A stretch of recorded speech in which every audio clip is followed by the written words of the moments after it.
This program features live coverage of an African safari and may include animal kills and carcasses. Viewer discretion is advised.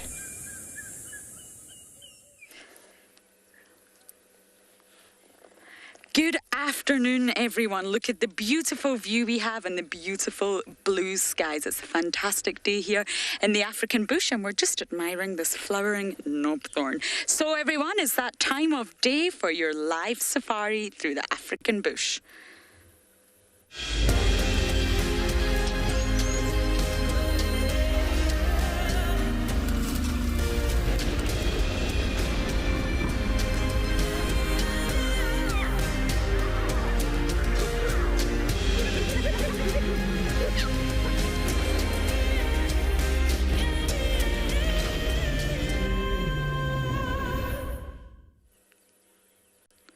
So welcome aboard, everyone. It's a hot day here in Djuma Game Reserve in South Africa. I am just going to tell you the temperatures right now. It is 25 degrees Celsius and 77 degrees Fahrenheit. So we're very much in spring and summer is on its way. I cannot wait. This entire landscape in front of us is going to change once summer arrives. My name is Lauren. I have Theo on camera today, and we're very excited to see what we can find out here. We are in Djuma, one of 7 different locations that we're going to come to you from today, and I'm sure many of the different feeds will be able to show you different things. Let's just take a look at this knobthorn again. It's a little bit far away, but this is a sign of spring, and every day I just look to appreciate it because it's a very, very short season. Things are going to change very, very soon.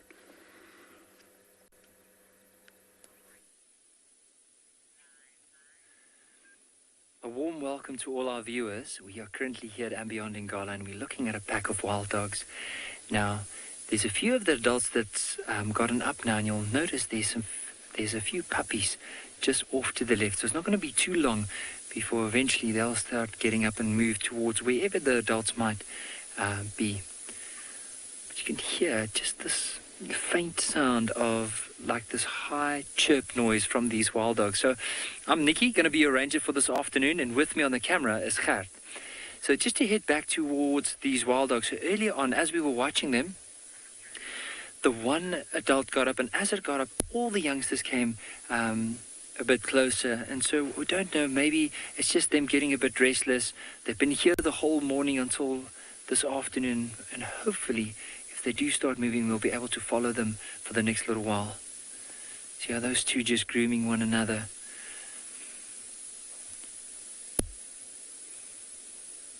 And there's another one just left of where these two are that just gotten up. And then, of course, the youngsters that are on a puddle there together, big pile. So there's one of the youngsters getting up.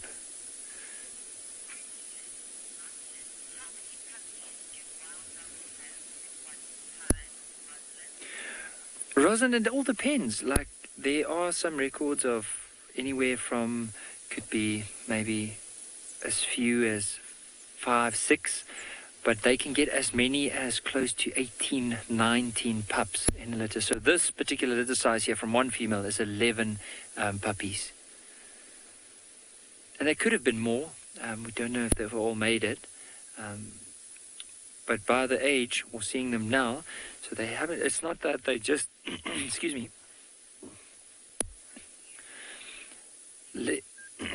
left the den, but it could have been that they could have left the den possibly a month or 2 ago, and so we don't know how many there were prior to this.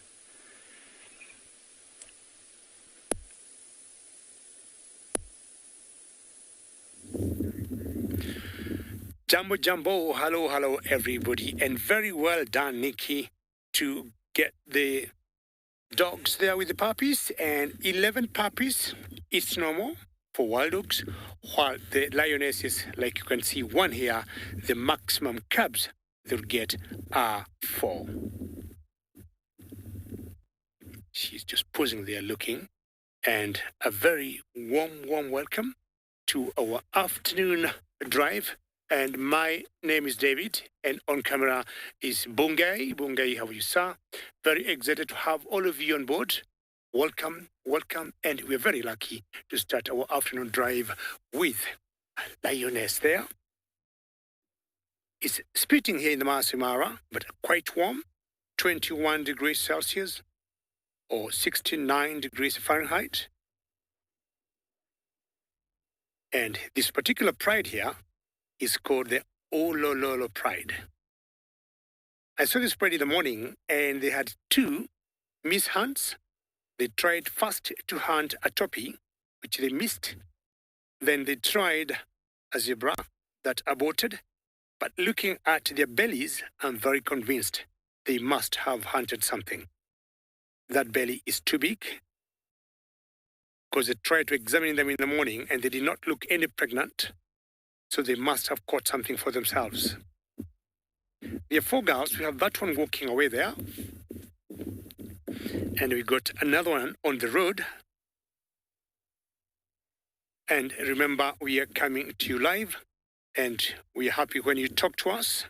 I'm talking of questions or comments. And you may do that by tweeting to us, #WorldEarth. And for the children or the youngsters, you can do or use emails, kids@worldearth.tv. That's the other member of that particular pride. I'll just wait here a couple of minutes because I'm sure before long she'll be up and about.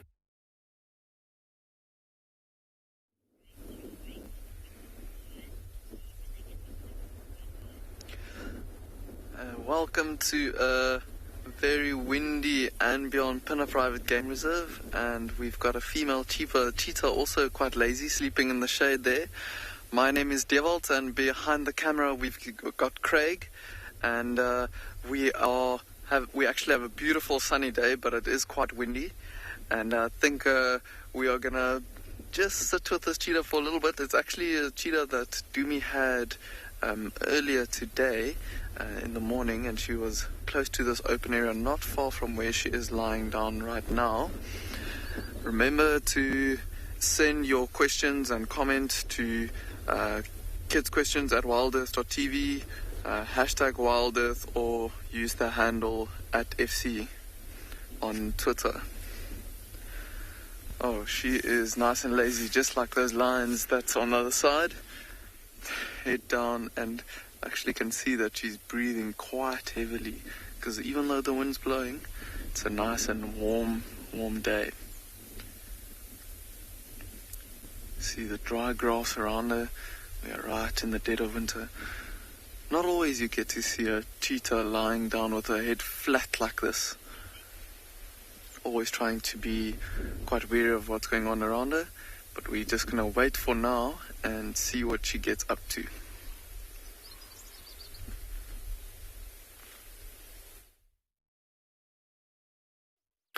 This is, I think, a very exciting drive for the afternoon, starting with three famous or important predators of Africa: wild dogs, cheetahs, and now lionesses. This member of this particular group that we call the Olololo Pride, I expected her to wake up. She hasn't done that, but at least not the way she was before, where she was very flat.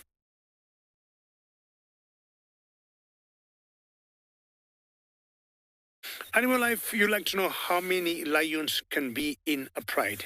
Now, I'm sure you know the difference between prides and coalitions. A pride consists of a number of females with their youngsters, and the youngsters could be both females or males. A coalition of lions is only males. Now, this particular pride here has about 18 members when they are all together. Coalitions could be anything from 2 males, sometimes up to 6 males. So it would depend. Some prides are very small.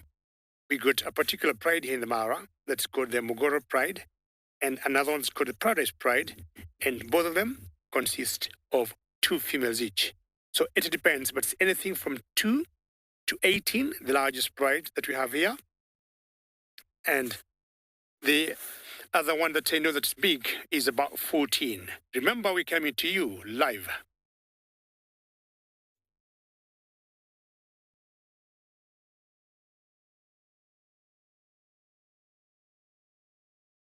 Blue. He's climbing. We've got a tree agama climbing up the tree. This is so incredible. Look at that. I love these creatures, reptiles, because of the kaleidoscope of colours. Look at that bright blue head. It doesn't fit into the African bush, does it? Not really. This is a male. Only the males will have that bright blue head, and it's unmistakable. You can't miss it. And there's another male. There's quite a few here. The females blend in far better into the bark of any tree, actually, than the males do because of this head. And when they're nodding their head, it's quite bizarre. They'll just nod up and down. And this is to attract the females. Hey, ladies, look at me and my bright blue head. I think this one's a male as well. There's two males. I wonder if they're having a territorial clash here, because they are very territorial. But I feel this other one down here is a little bit brighter, more brighter coloured. They'll fight. They'll chase off intruders. Look at him go. He's going straight to where that other one is. And they've got sharp claws, so they can just dig into the bark, the rough texture of any bark, as long as it's not completely smooth, and climb up. And of course they live in trees, hence the name tree agama. Now this is definitely two males. The females do not have that blue coloration. Oh, this is so exciting. What a wonderful spot of the day.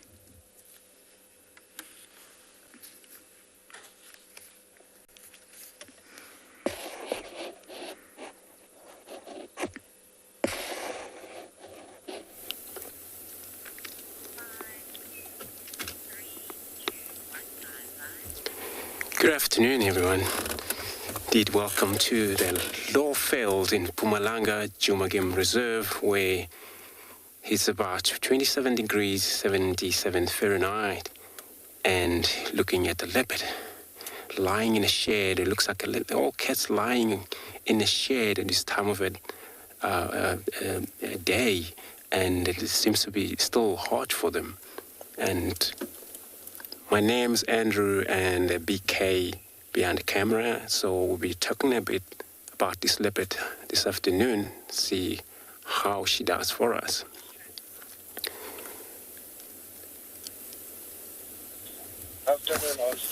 So it looks like, I know this is not a stranger, but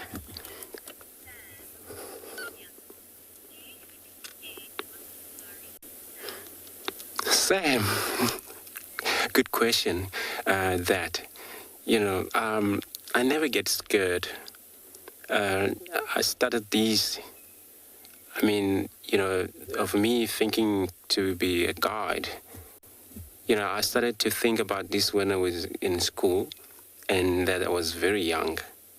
But of course, I was very much interested of knowing the wild, knowing inside of this reserve what is in here. When I talk about getting close to the elephants or close to one of these cats, what they're talking about. So I started from there, and I was a bit scared when I started, but anyway, I get very comfortable the time I realize this is not really scary, if you know what you're doing out there.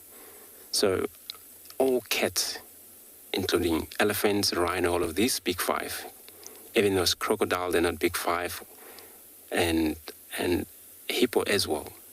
So understanding what they do, their behavior, this is what brings back to you that, okay, when you look at the animal that it's reacting differently or difficult or maybe run away from you, then it means maybe it's scared of you, even though you're in a car.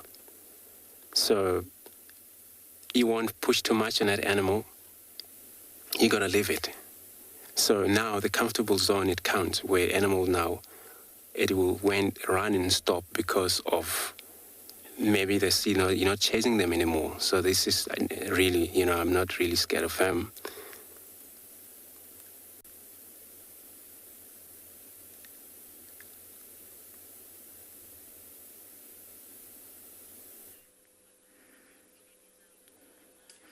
We're still watching this incredible moment between the tree agamas on this jackalberry. Now, the one with the bright, bright blue head has disappeared out of my line of sight. So this is the other individual. And look, it's got a short tail. There's something happened to this one's tail. Can you believe it? Sassy Cassie, you are asking how many tree agamas are there in the Sabi Sands? I'm actually not sure about the Sabi Sands, but in South Africa, I believe... I'm actually not sure about tree agamas. I know that this species that we're looking at right now is Acanthoceras atricolus. That's the Latin name of this particular individual that we're looking at. But in terms of the number of species of tree agama, I'm really not sure, Sassy Cassie, I'm afraid. I will have to check that for you.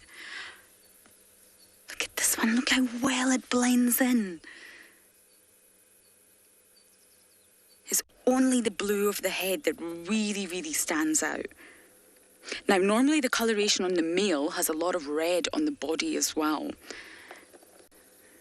Now, I'm wondering if this is a female, because the females can be lightly blue at the head, but nowhere near as bright or magnificent as the males.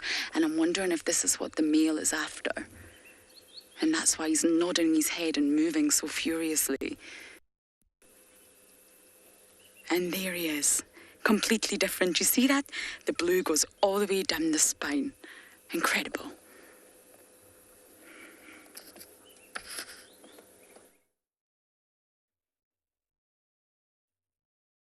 Well, it's very interesting when you see the agamas mating, and sometimes when you see the male courting the female with the bright head, or for the rock agamas with the bright red, it's always a very interesting courting dance to watch. Now, my two females have come together. We still have one behind us, behind the vehicle, and I'm seeing like this one here, looking in a particular direction. See how she's panting. It's not very hot.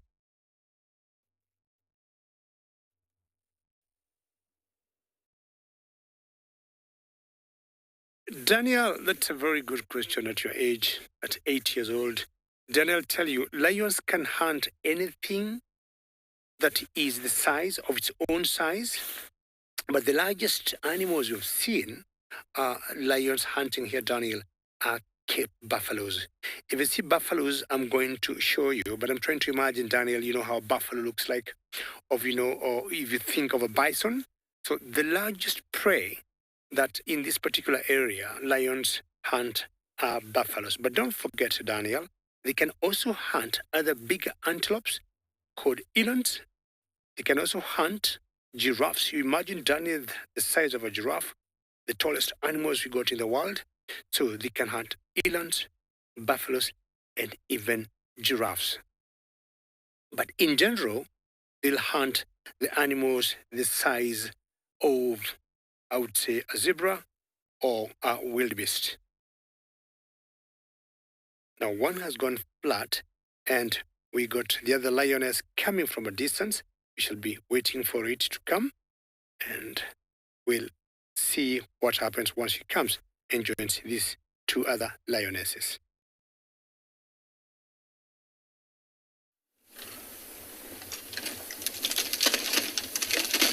What a beautiful day in the Lowveld. It's so nice to see the blue skies and of course hear the crunching of the branches made by the elephants, which are feeding behind all those thorns.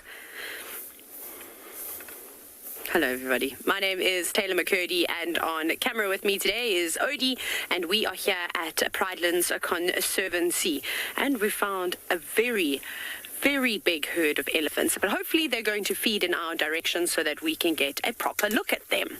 Shall we have a look at them?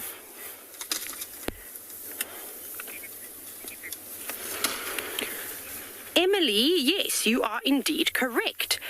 African elephants are bigger than Asian elephants, and I have been very fortunate enough to go on safari in Sri Lanka before, so I've actually seen lots and lots of Asian elephants, but they're still really big. So I would say like the average size for a big elephant bull is probably a really big elephant cow here in Africa sort of size. So they're not small, but then even the females, they're not tiny. And I think that people have painted this misconception in our minds that Asian elephants are like dwarf elephants in comparison, but they're not. So there obviously is a much bigger size difference here in Africa. Also, the African elephant's ears are bigger, and then I'm sure when they come out in the open, or maybe you've seen some photos, or you've been watching Wild Earth for quite some time, but you would have noticed that most of the elephants in Africa, both male and female, have tusks. But that is a very, very rare thing to see with Asian elephants. Some elephant bulls have got tusks, but it's only just a small percentage. I think it's only about 3% of Asian elephant bulls that actually get tusks. But you can sometimes see these strange things that protrude out of the female's sort of mouths, and they look like tusks, but they're not. They're called tushes. And they actually look very flimsy, and that they could snap off at a moment's notice. So I'm very happy, though. I'm sure you can hear in the tone of my voice that I get to see my favorite animal. Now, for those of you that are sitting here wondering how on earth can these elephants be feeding on all these prickly things, because that's pretty much what has filled your screen at the moment, is the thorns probably from South Africa, we all know these trees as acacias, but the names have indeed changed, but for this purpose, we will be calling them acacias today. But look at them. They grab hold of it, they chuck it straight into their mouth and chomp on down. So I always like to describe the elephant's sort of mouth and trunk a bit like...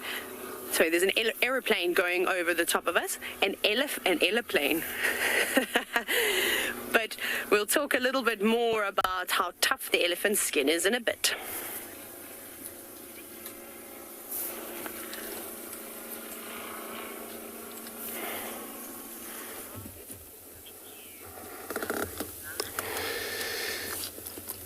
Still sleeping flat cat in its shed. Look at her skin shivering a bit just because of the fly biting on her. And we just drove past that kill she made, and she covered it with a whole bunch of grasses. There's no chance bird of prey or anything can spot that from the air. And it's under little bushes. But it's far from her where she is right now. So I think this is because of there was no nice shadow close by there. And this is far she went just for a shadow. It looks like she's been here probably for a while. And if that's the case, every time she feels hungry, because they get hungry quite often, a few times a day when they had kill. She'll probably go and feed. And when she's done that, she's going to cover it again with grasses. And then if it's still hot, she will probably come to the same spot in this shed. But see how she blend in. If you didn't know that there's a cat around here, obviously you walk right into her.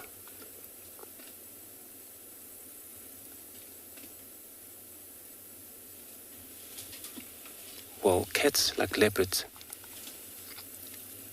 during the day, especially she got a kill, she won't move too much. She won't expose to heat because the kill is there, and she's just gonna take it easy until she get hungry and she go feed whenever she feel comfortable with that.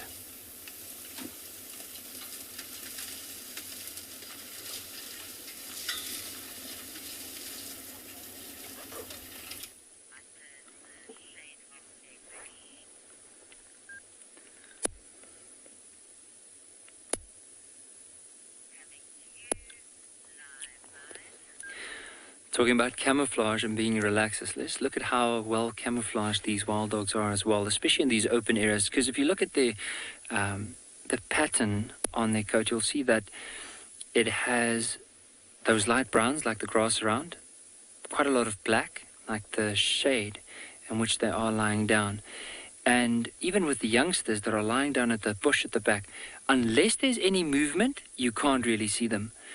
So you see the bush right there. Now, basically, where you can see the shadow right in the middle, that's where they're all lying down. You might just now and again see the tail moving up and down.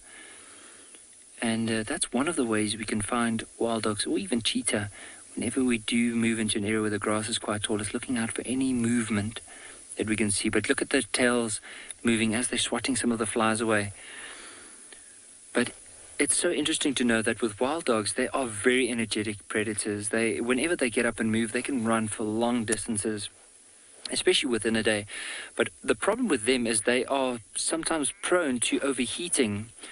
So the best would be for them to hunt, especially early part in the morning and later on in the afternoon, and on a full moon night is when they will hunt. But Angie, with the collective name for wild dogs is called a pack of wild dogs. I'm not sure if there'll be a different name, but there's one of the pups moving closer, but we just refer as a pack of wild dogs.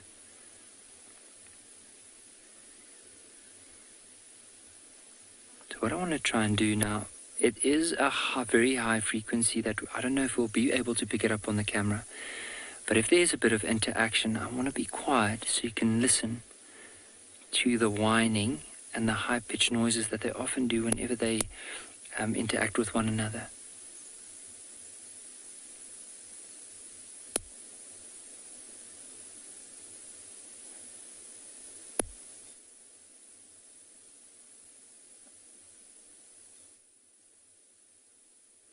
What really stands out, especially on this young puppy here, is if you look at the end of the tail, do you notice that very bright white color?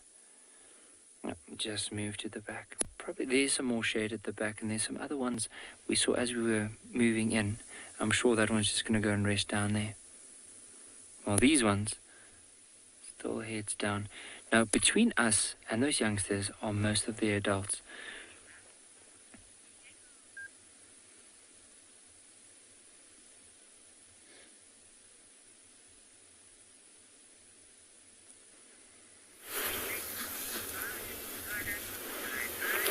So the elephants are finally coming out of all the prickles. So I suppose I better finish my thought there. I was talking to you about how I like to refer to the toughness of the skin around the trunks and the mouth like a gardener's hands or a landscaper's hands. And if you think about it, if somebody who works in an office all day were to go outside and grab hold of a prickly tree, they're probably going to feel it quite badly. Whereas if I grab hold of a tree, because I've got so many calluses on my hand from chopping wood and doing all sorts of other wonderful things, I won't even feel it. There's the elephant coming closer here. But with this, the same thing kind of goes with the elephants. As they start to get older, they've been eating on lots of different types of vegetation. So they're careful about where they put the thorns in their mouth, because they can still get pricked, but their skin is a lot sort of tougher. Excuse me. Apparently I'm allergic to elephants. Ha ha ha, what a lame joke. But anyways, I'm very happy. I'm just going to watch this one as it's looking at us now. I quite like that shot of this elephant. You can just see half of its face. And also something that you can notice around its eye. Did you see that long stream of liquid? It'll be a bit difficult now if it doesn't turn its head because of the shadows that it's casting. But there is actually a little gland just behind its eye called the temporal gland. You can see it. Look how small it is. And often at this time of the year, we see elephants secreting from it. So it's essentially like an overstimulation of adrenaline. So it can mean a lot of different things.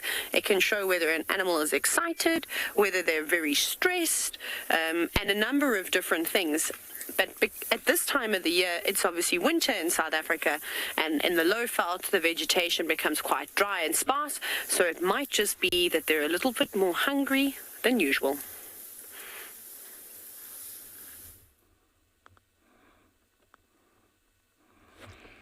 Jumbo and good afternoon.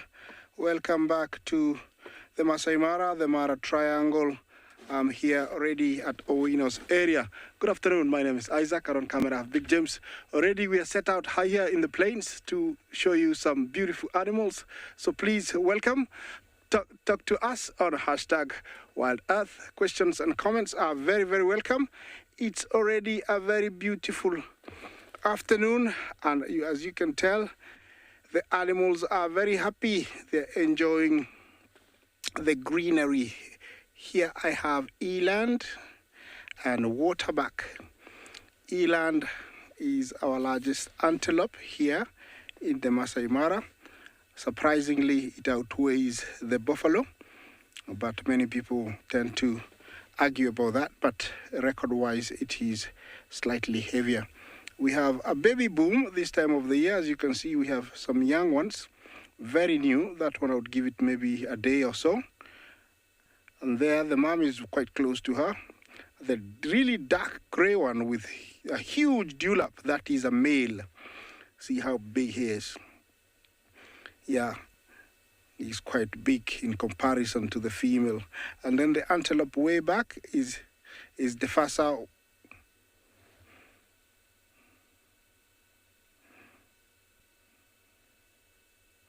Macy, I didn't hear your question. Please repeat the question again. Could you please repeat the question?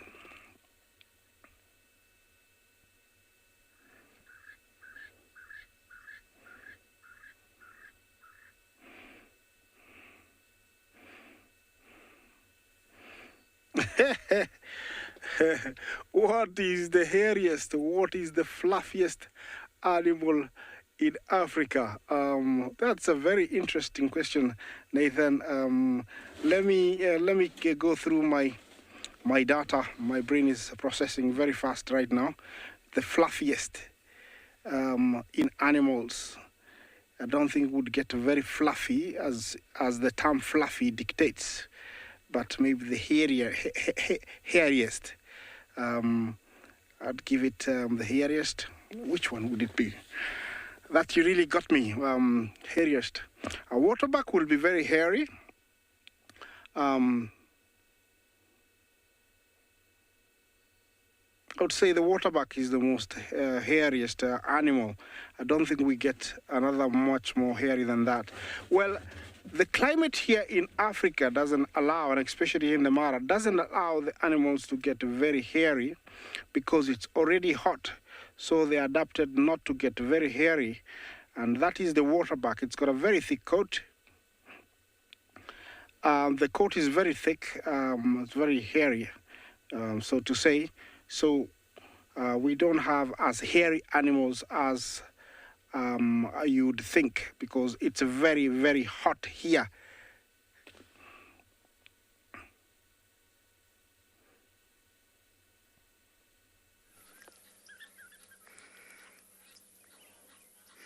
We actually have lots of waterbuck behind us, but for now, we're giving you a view of all the hippos. They were actually out sunbathing, but sadly, they've decided that there's now people watching them. They're a little bit self-conscious, so they've popped back into the water. And when you see a large animal on the beach and you call it a beached whale, it looks like a beached whale, actually, that's pretty accurate for a hippo. Their closest relatives are essentially the marine mammals, the cetaceans they're called, and they're very closely related to hippos. So it's not too far off when you say that hippos look like a beach whale lying on the beach. They will come out, they will rest, but water during the day is really their domain. They're amphibious. They only ungulate to be amphibious, so they need water. You really won't find a hippo too far away from water. And if you do, then that hippo is most likely in trouble. It's very sensitive, very fine skin, and it needs the water for a multitude of reasons. To rest, spend no energy keeping buoyed up in the water. You're not expending anything, you're just floating, if you like. And also to nourish that skin, which can get really, really dry, especially under the very hot African sun.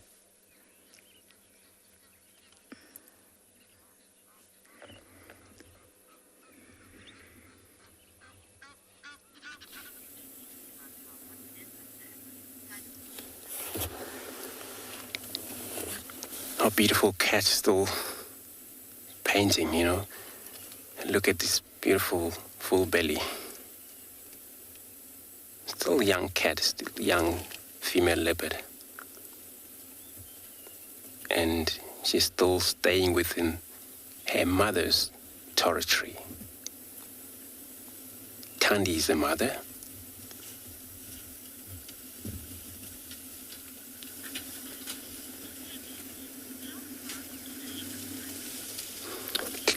Clement, how far can a leopard run? So they're fast, but for short distance. They can reach up to 80 kilometers, 75, 80 kilometers, but they won't last more than 100-meter distance for that, such a speed.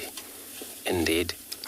And of course, these such a animals, leopard, they're not actually built for a long runner distances, as they build up with full body size, full of muscles, very strong cat.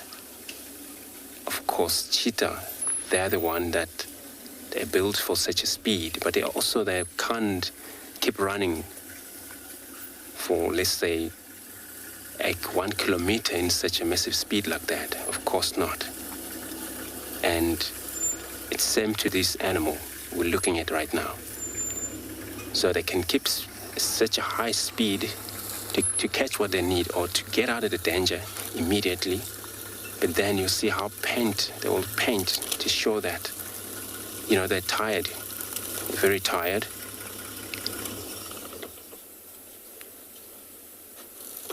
And remember, leopard can climb trees as well. But the reason maybe she didn't put that meat up in a tree is because of that she think it's safe and nothing can steal that.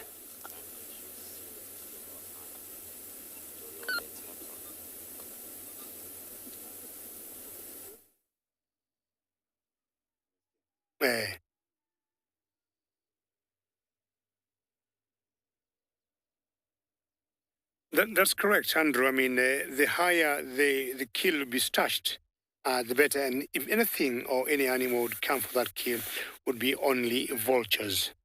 Now, we've got some Maasai giraffes here. And these animals, I once saw a giraffe watching a leopard on top of a tree, and that particular leopard had hunted a baby giraffe. And I was feeling the mother was getting connected, to the baby as much. Of course, the baby was dead. And the leopard, huge male leopard, hoisted the baby giraffe all the way up.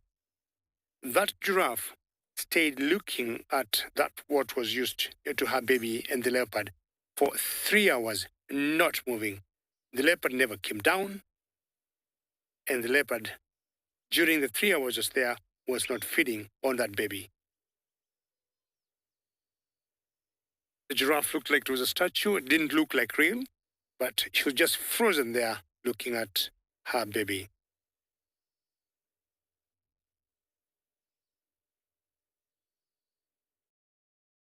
Kevin, giraffes are not related to cattle. If anything, antelopes, but not really. They're in totally different families. And you hear sometimes us calling them giraffe camelopardus. They're not related. If anybody they could be related to would be the camels, but not the cattle and not the antelopes. I would say the closest cousins would be the camels. Look at their long necks, long legs, and also the design of their bodies. Their closest relation would be the camels. In the Masai Mara, Serengeti going down, we got this Maasai giraffe. And they'll be going in small little herds as they feed. This particular just paused looking at us. And she was feeding on that particular vegetation there. Giraffes paying browsers. Hello, giraffe. What are you thinking? Giraffes rarely go flat. When you look at our lions, like when I had the 3 lionesses I had before, I left them because they went flat, and I thought, let me move on. But giraffes at least will be doing something, even if not something very active. They'll just stop and maybe stare at you. All right, Giraffe, I'll leave you. Continue feeding, and maybe we'll see you later.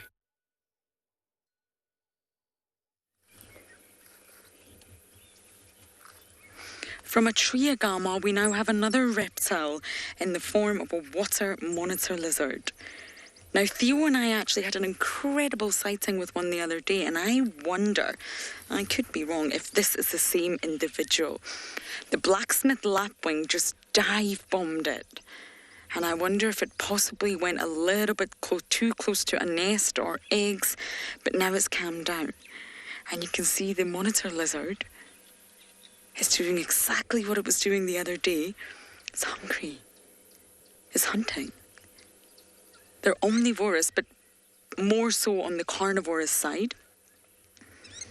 So we call it hunting. And you see it's tasting. It's got its forked tongue out. It's using the tongue essentially to smell for food. That's why it keeps changing direction. Isn't it stunning?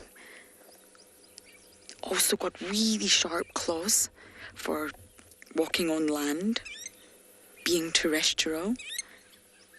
But it's also got a very powerful tail that can act as a rudder when it's in the water, when it's being aquatic.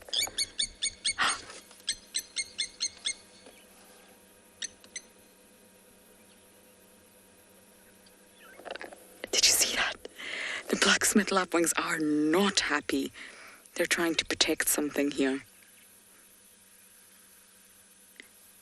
These lapwings are very common birds. They're not rare or really anything that many people get excited about, but they're fearless. They will dive bomb predators in the mammal form, in the reptile form, in other birds to protect their nest. Now, in front of us, we've got a family approaching, probably the most relaxed family of warthogs. We've got a mother and 1, 2, 3, 4, 5 piglets. Oh, we're surrounded by wildlife here on this wonderful afternoon at Chitwa Dam.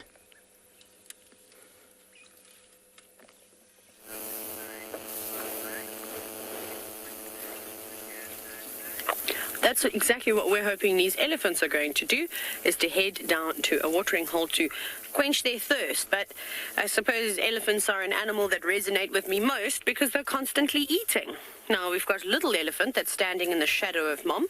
It's very kind of you to protect your little one like that. Also, just like the blacksmith lapwings, will do almost anything to look after their youngsters. But it has found a toy in the form of a stick. Now, it won't have much use of its trunk just yet. We've actually just a moment ago we watched it swing it round like a helicopter, as I'd normally like to describe it. I'm just watching Mom. Every now and then she lifts her head at us, so she's a bit uneasy with us, so we'll just keep an eye on her. But at least she's feeding, so that's good. Miguel, now the question that you've just asked is not as straightforward as, well, you were probably hoping the answer would be. But anyway, so elephants can live for a very, very long time. They're a very big mammal, but they can live for anywhere between 50 and 70 years, and who knows, maybe even a little bit longer. However, their age is not determined by, of course, their maximum age is not determined by their sort of health. Unfortunately, what happens is the elephant's teeth tends to wear down as they get older, and they only get a certain amount of molars for their entire life. So if they start feeding in areas that the vegetation is very dry and quite harsh, as we can see them feeding on now, so when we have times of drought, it's obviously not so great for the elephants. I'm sorry, I might sound a bit distracted just because I'm watching her. You can see how she's got her head raised every now and then. She's a little bit uncertain, but I think we're still fine for now because she's feeding. So what happens is that during really, really dry periods and, droughts that sort of go on for longer than they should, their teeth are going to wear down at a lot quicker rate. Whereas maybe the elephants in East Africa, in Kenya, you might find that they could have a longer lifespan because they predominantly feed on grasses, whereas here the elephants have a much more varied diet, and it's depending what food's available due to the seasons. Are you tired? absolutely exhausted. I've swung my trunk around all afternoon. I tried to play with that stick. Didn't go down so well. Now my little legs are aching. Shame, that's very precious, isn't it?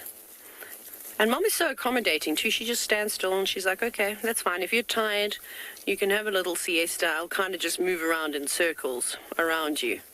Hello, precious. No, don't go in between Mom's back legs, because now she can't go backwards. I think she'll probably just step forwards. As big as what elephants are, don't worry. They're absolutely gentle giants most of the time. And of course, she's not going to do anything to hurt her little one on purpose. Are you just having the best day ever? It's like watching children. I know I'm anthropomorphizing right now, but I don't really mind doing it, especially with little elephants. Like this one just reminds me of, this is probably me as a kid in the sand pit. Don't go in the sand pit, you're going to get dirty or the mud, and then off I go. And then, of course, going to roll around in it. Look how sweet it is. It's okay, girl. It's okay, you can relax. We're just here to watch. I do talk to a lot of the elephants in particular, but they can really understand and get a feeling for your tone. And I think when you are calm and collected, and if an elephant is often annoyed and agitated, then, yeah. Hello, sorry, I can't look at the camera right now. The most important thing, of course, when you are with animals and with elephants, is that you need to keep an eye on them. And we're quite a close distance. The whole herd has approached us, so I feel quite happy with it. But the most important thing is that you watch what the animals are doing. So now we've got a couple of bulls coming quite close to this elephant cow. And maybe she's not agitated with us. Perhaps she's actually agitated with the elephant bulls, and that they might be getting too close. And when they're this age and almost on their way to being pushed out of the herd, they can be a bit of a problem.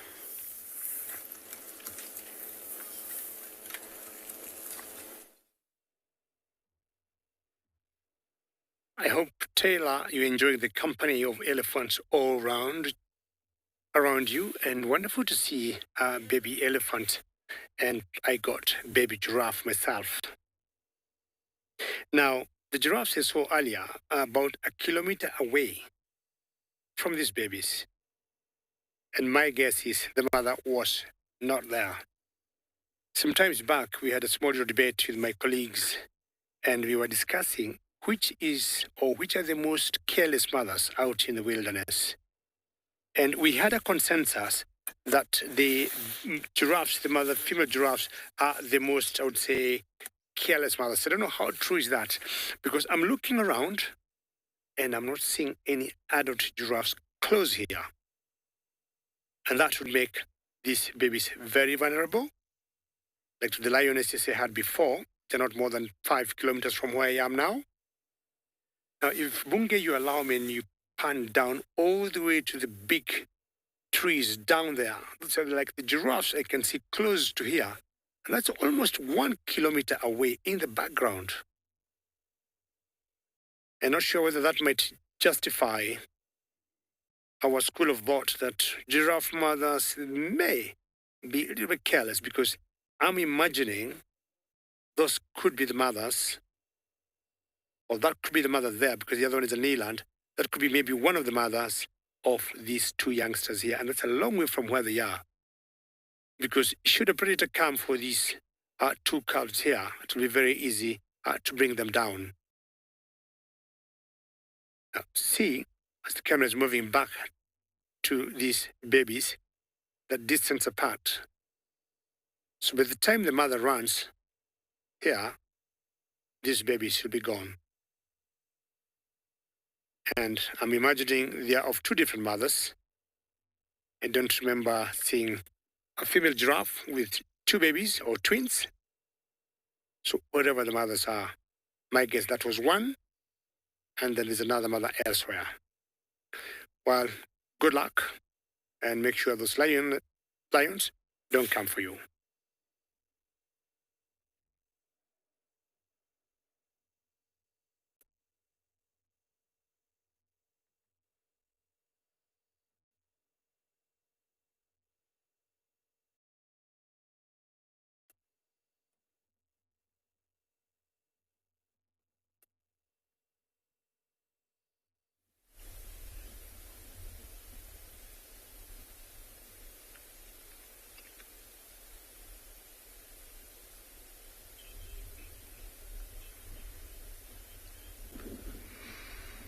We have been sitting with this female cheetah for quite a while, and she actually sat up and looked past us, and we thought she may have spotted something. She's positioned herself pretty well. You can see she's quite happy. The fact that she's actually lying down flat like this with her head and everything, she's quite happy. Oh, something bit on her ear there. So quite aware of what's going on around her. You can see how she's listening around with her ears. And even though she sleeps and her head goes down there, you can see her eyes closing. Every now and then she'll pick her head up and just look around her, and all the grass around this area is very short, so she can see all around her. Look at that. Just dozing off.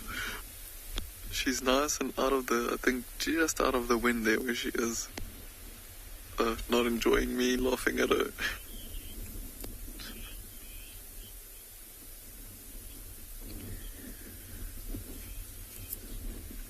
JJ, you are asking how many cubs can a cheetah have? So JJ, usually cheetahs have between 3 to 4 around there, but there is some cases where female cheetahs can have up to 6 cubs. Quite interesting. In the north of the reserve on Panda, there was actually a female cheetah that gave birth to 6 cubs this year as well.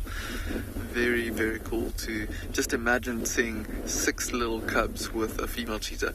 And talking about that, this female actually sat up a little bit earlier and just saw her stomach like hanging quite low, and it doesn't look like she's eaten recently, and I wonder if she is maybe pregnant. And it will be interesting to see within the next 3 or so months to see how many young cubs will come out with this female. Oh, look how she's actually falling asleep again. Look. Her head actually falling backwards a bit. She's really gone into almost a comatose state. Oh, there, she's just picked her head up again. It's almost like when someone falls asleep in the car and the head like falls around. Her eyes again closing. Look at that. As soon as she closes her eyes, her head just goes down a little bit. But like I said, she's right here in this big open area. See all on her when she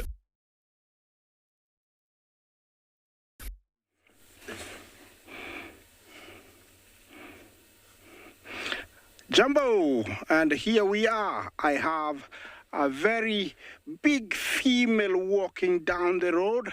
She's coming towards me. Looks very, very healthy. I don't know if she's pregnant or not, and which pride she's from. I cannot tell you right now. Let me see her when she gets closer. Remember, I'm coming to you live from the Masai Mara, in the Mara Triangle in East Africa. I just came along her. She's just walking down the road. They don't like water, and it's been raining, and so she loves to walk on the road, which is very, very much welcome. Look at how big she is. She looks like she's belly full, and she's been eating something, looks like it. She's just gonna come and pass the vehicle. Yeah, quite soon she's gonna be passing the vehicle. Right there she comes. Looks like she's very, very, I would say pregnant. She looks like she's pregnant. There she goes. Yeah, she was there and now she's gone. What a beauty. See how healthy she was? See how big she was? Well, on behalf of everybody, my fellow colleagues, my directors, I would say I'll see you later. Later on, I'll see you.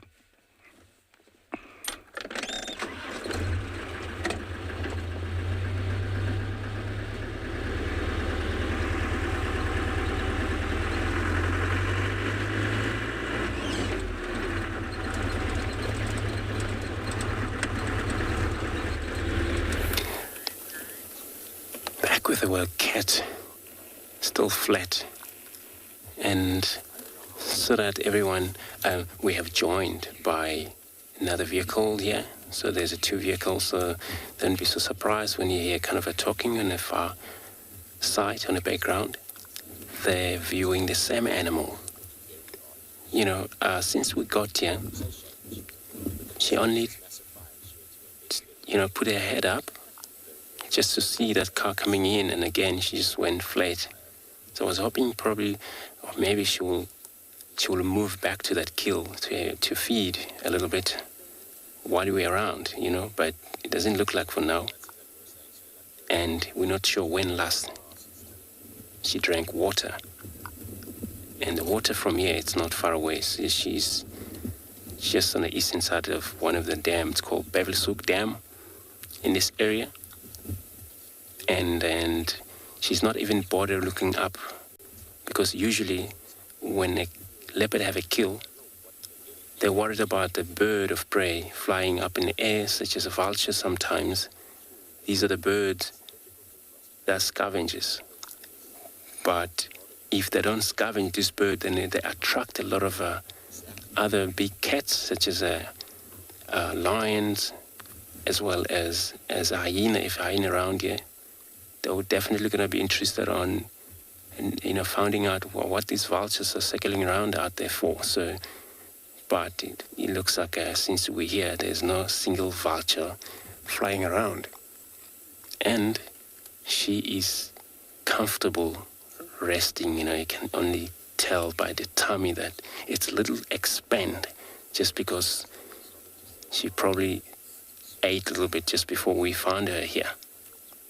Remember, feeding cats like leopard, they don't eat only once a day, but continually.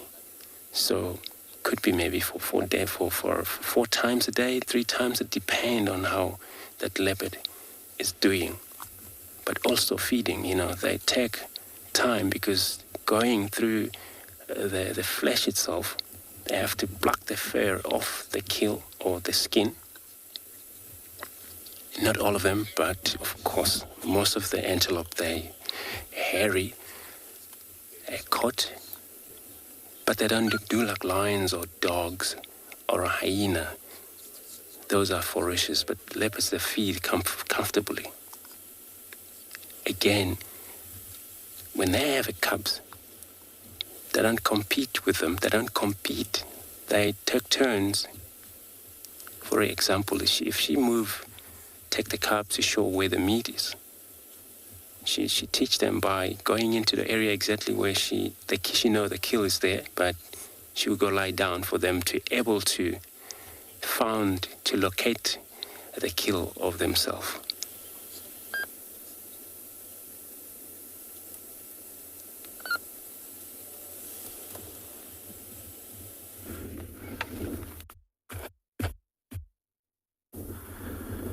Good afternoon, everyone, and welcome to Tswalu Kalahari. My name is Moritz, and behind the camera we've got David. I don't know if you can see. Oh, you can actually. Have a look at this little guy. A beautiful little, I know it's going to sound a little funny when I say it now, but a ground agama. So he just hopped into the tree when we found him. But typically these guys operate on the ground. So we've got 2 types of agama here at Tswalu. We've got the ground agama and then the rock agama. And then in the low veld you'll find the tree agama being a bit more abundant. We don't really see them over here. But typical about the ground agama is that reddish brown coloration, which, as you can see from the background, blends in perfectly with their surroundings, especially when they are on the ground as well. These guys will be burrowing to make little, hiding spots and places for them to rest. But yeah, just very cool to have spot that. I can't take the credit. That was David's eagle eye that got that. But really, really cool to be able to see these little oaks. They are a bit smaller than the tree agamas that you'd find in the low veld. If you have seen the tree agamas, they are a little bit more grey in color, especially the females, and then during mating season, or when a male wants to mate, he turns that beautiful yellowish blue coloration around the neck and head area. So really, really cool. However, these guys are a little bit more unicolored almost. They do have little patches of almost not white, but almost a yellowish coloration on top of their body. I know we can't see the top of their body right now. We're looking mostly at the throat and in their face, but it's really cool to see them.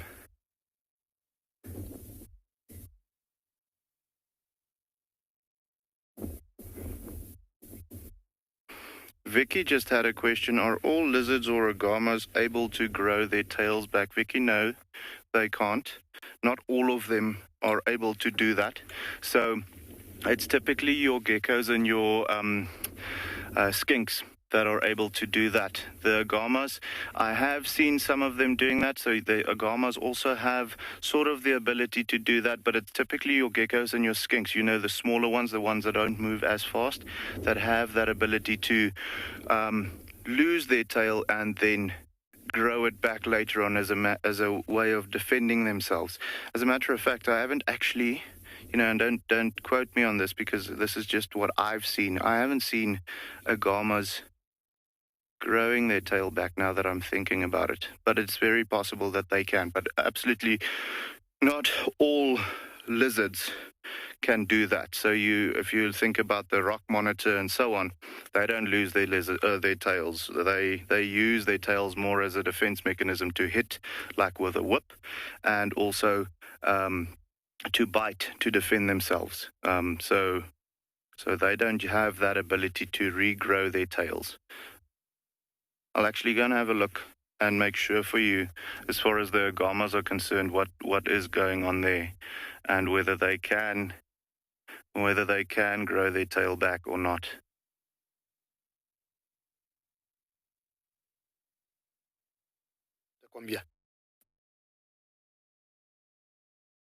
Well, we have a bird here, and she just disappeared. Yes, right there.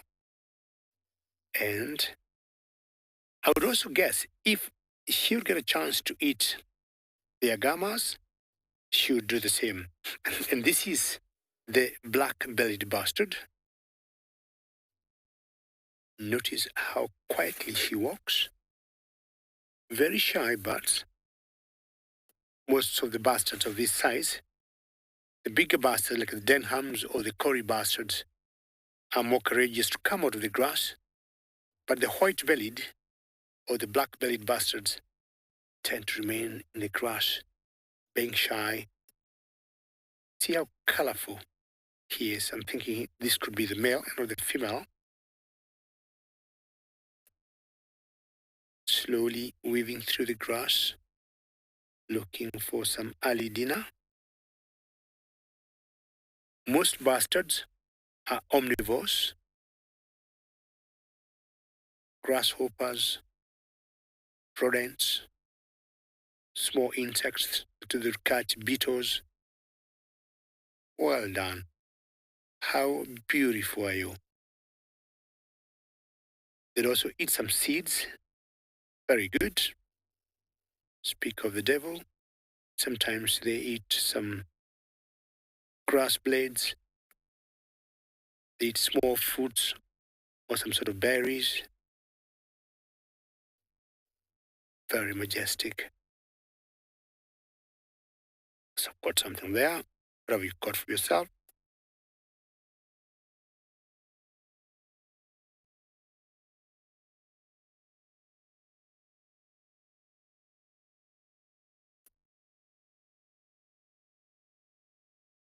CB at 8 years, in the Masai Mara, where like that bastard is walking, all that is soil.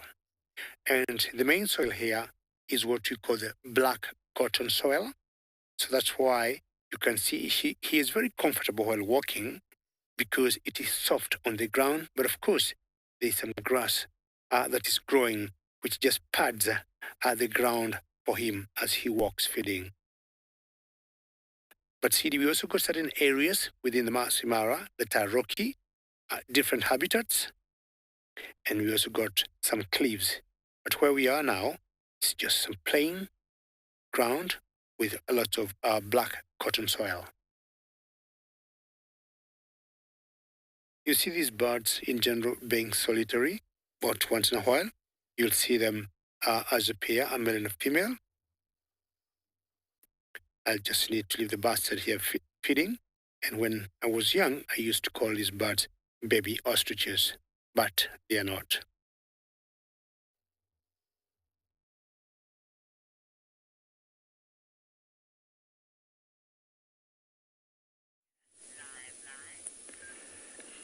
The wild ducks haven't moved at all from the last time we saw them. We just repositioned to see if there's some other members of the pack around, and there's a few that are lying down more towards us, but you can't really see them because of the tall grass. However, the thing about wild dogs is if there is any impala or if there are any other animals that are moving into the area, the chances are it could be within a split second that they will get up and start moving.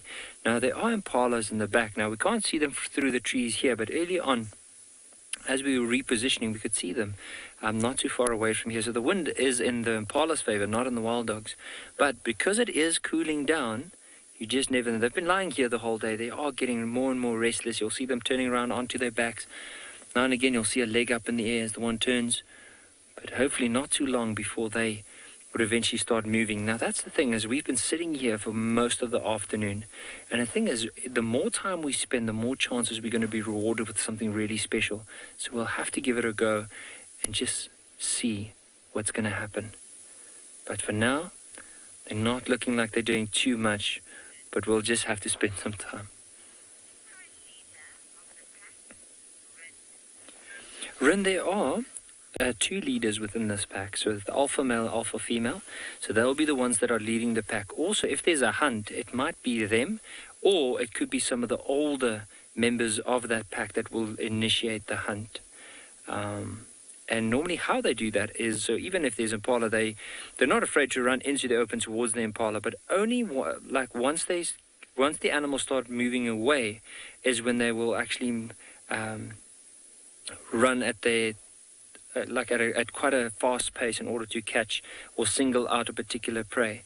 But it's normally the adults or the more experienced ones that will lock onto a particular prey species, and then the others will follow that animal. Sometimes if it's a big herd of impala, and there's a lot of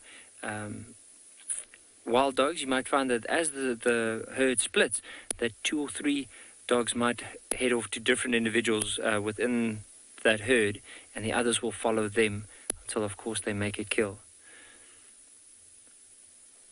And there's a few wild dogs here. Earlier on we tried to count the number of adults, and we counted at least 11.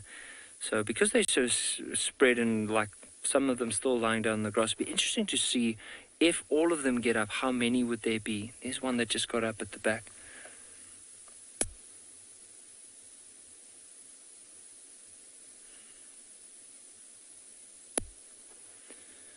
So let's see what happens, because if one gets up, you'll see all the other wild dogs will start picking up their heads just to see what is this one doing.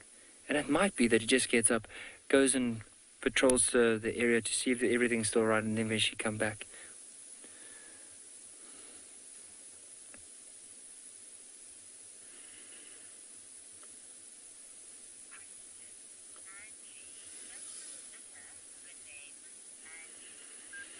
Angie, as it stands, they don't. We've been trying to find out, especially we've asked one of our specialists that does quite a lot of research, especially on wild dogs within this greater area. And we're still waiting on an answer to see if there's some of the individuals that he would recognize. But from my side, personally, I'm not too sure which members of the pack would be. I know one of the packs that we often see, especially on Ngala, the alpha female, or one of the females, is missing half her tail. So that's easy to distinguish, like if there's that individual, and then we know, okay, that might be that pack. However, with these ones, I haven't seen that yet. But also, to be honest, I haven't spent too much time, especially with the adults. It's only the babies, the puppies that we saw for a little while. And then the other times, all the adults weren't here with them.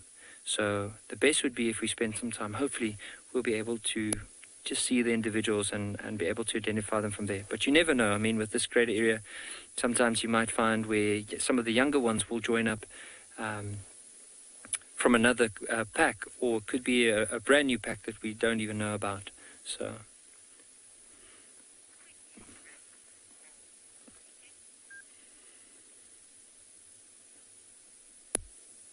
tell me if she doesn't up Back with our cats. I only see grasses, just because the wind is now picking up a little bit. But she once put her head up, but this is when she was changing the position.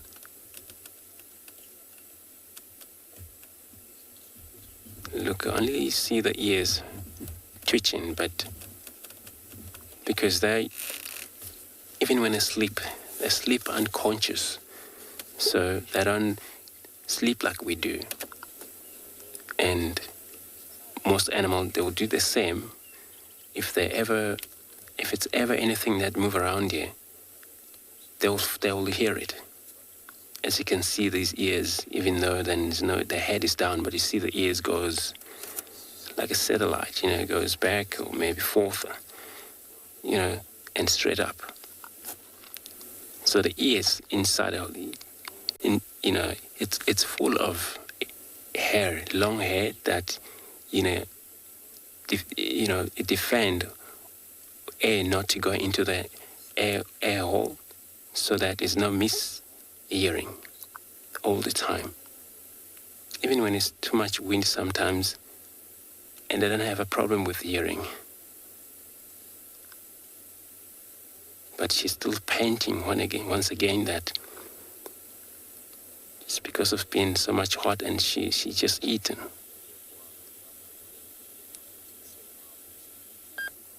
Look at that.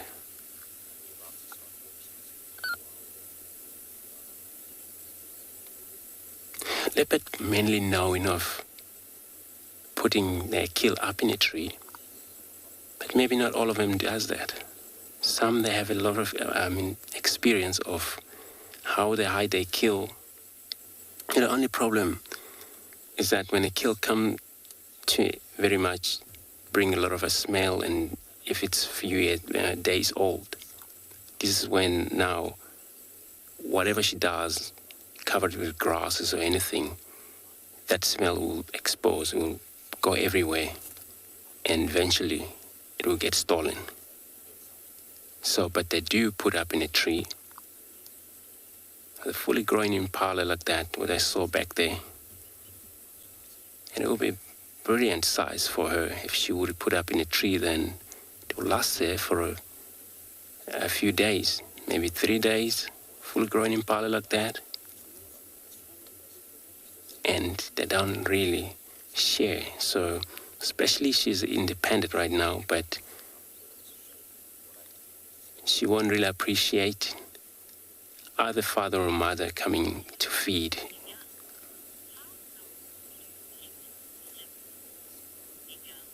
Nigal. How long do the leopard live for? So, in a wild, seen leopard live up to about 14. That was the longest leopard I've ever seen reach that far in terms of survival. And this was actually a long time ago. I still remember even the name of that leopard we used to call White Cloth.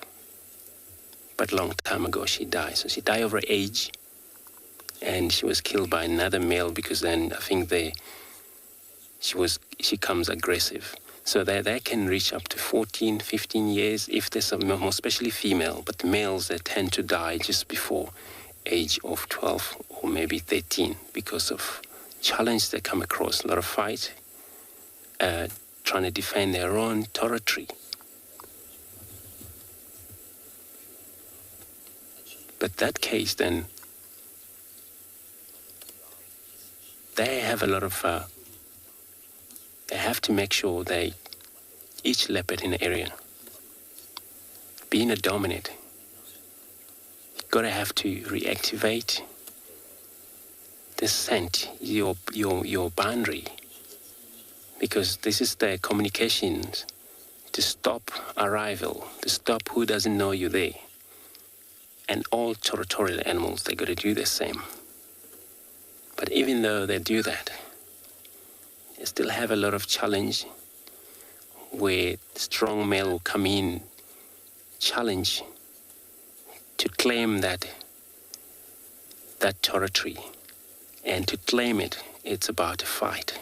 And the fighting usually, one get out, injury, get out, maybe the eye is blown up because of when they fight, they use this claws they got. And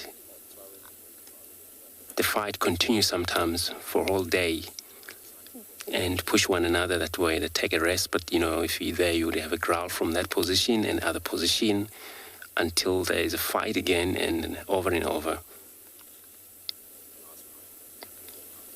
But that's how it happens.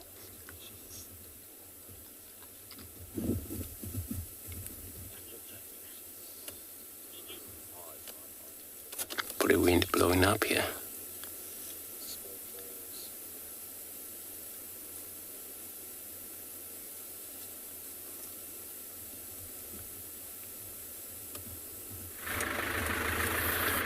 That's right. I mean, Andrew, you're correct. There's a big difference of having animals in captivity and having them out here in the wild.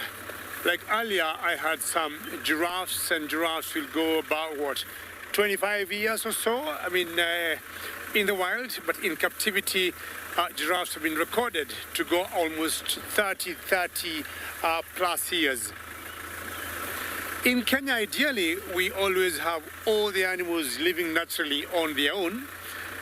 And should anything happen, for example, to any animal where, human interference has not been involved, we'll always let the animals be on their own or just to heal or recover on their own. But should humans, or should there be a human-wildlife conflict where we get sometimes, people snaring animals using cables or using spears, then we'll always involve the vets to come and help or rescue those who would be animals hurt. The cables of the snares could be on their necks and sometimes on their legs. And then the vets will come, cut the cables, maybe treat those animals for a couple of days and let them go.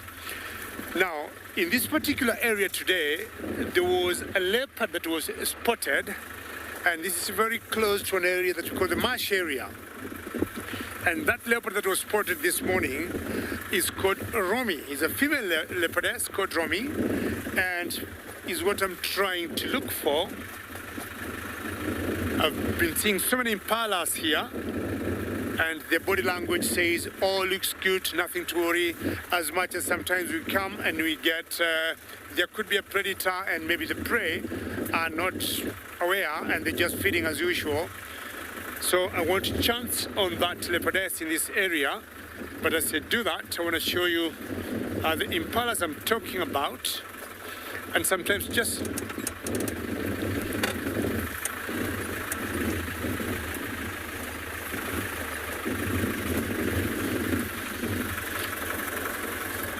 then at 8 years, as I show you these impalas here, just hold them for a minute. Up there, good.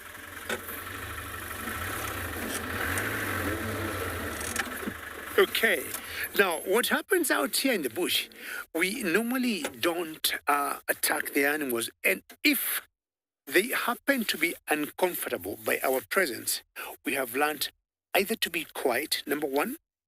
Number two, we reduce our body language or our body movement. If, for example, I'm moving a lot, turning my head or my body or my hands, I stay still. And then number three, should I also notice the animals continue being uncomfortable with me, be it a leopard, be it a cheetah, be it a rhino, whatever animal it is, then what I do, we usually start off the vehicle and we pull back to maybe another 5-10 meters away. Finally, should the animal still show signs of being aggressive or trigger signs of being like, I want to attack, I'm not very happy with you, we pull off and we drive away. Not with animals like this, not with impalas. Impalas, peaceful, quiet.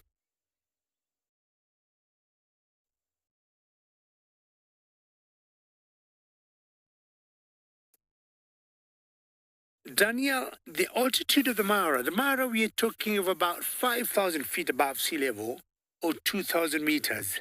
And you will notice there are certain animals we see on the very highest, when you talk of that altitude of 5,000, and we see the animals that will not go that high. But ideally, depending on where the food is, most of the animals will be there. So regardless of the altitude, the only thing that may affect the movement of the animals is either safety or food. If they have no food, maybe on very high mountains, they will not go.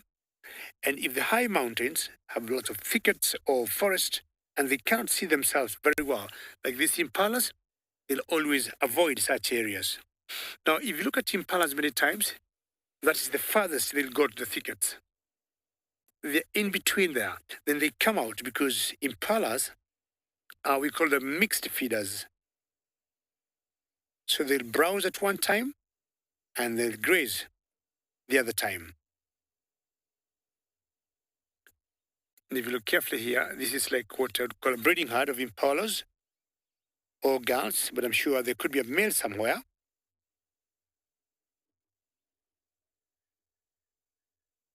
And from their body language, looks good. You remember I was telling you the times when you look at the animal's behavior, sometimes they lead away or they give us an idea if there could be a predator nearby. Either when they alarm or when you see them being very nervous. But look at these females here. Everything just looks fine.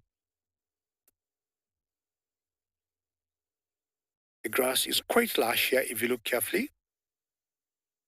Green, and I would say quite nutritious.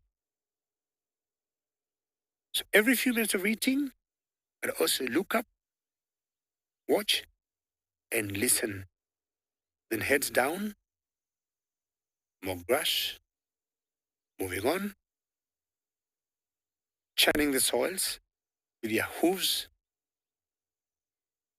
Sometimes they drop their poo there as manure. Rains come, that's the grass they get.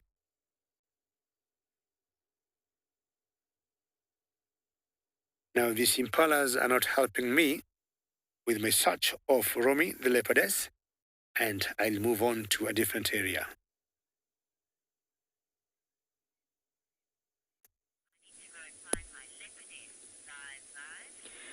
I really hope he gets that leopard.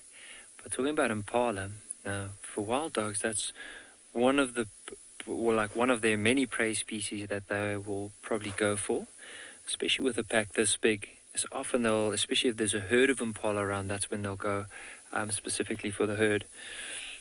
But there's one now that's picked up its head, but you'll see every time one picks up its head, all the others will quickly look. This one is all the way to the side here. Now, it's hard to see because of the way that it's lying down. It hasn't really gotten up yet. See if it's a youngster, maybe an oldish one. Now, based on the scars that I saw around the face, it does look like it might be an old individual. Male or female? I'm not too sure. So we'll have to give it a bit of time. But you can see the flies are really bugging this one. It looks like there's a youngster that's gotten up now. Just giving itself a nice, good stretch. And might have just gone and lied down again. Oh, it's just gotten up now. And what I'm hoping for is, especially with the youngsters, if they do get up, as soon as I said that, that one just flopped down again. So let's not say anything, and then hopefully they'll get up and start moving. But that's the thing about these wild dogs is, I mean, they do have a lot of patience, but they're also they are very energetic predators, and they will move quite a fair distance whenever they do move. But as we mentioned earlier, for them it's all about conserving as much energy as possible. And for them, because they run so quickly, and often it's such a big chase whenever they do hunt, they can easily overheat, especially in the heat of the day. Now, it is cooling down.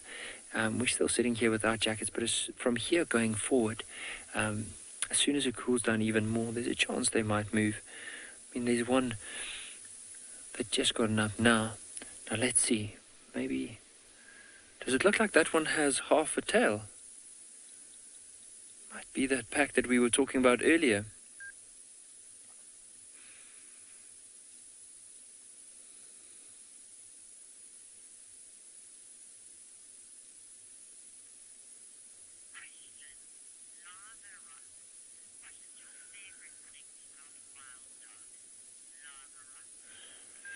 lava rocks. I think my favorite thing about wild dogs is how the adults will look after the caretakers as well as the pups.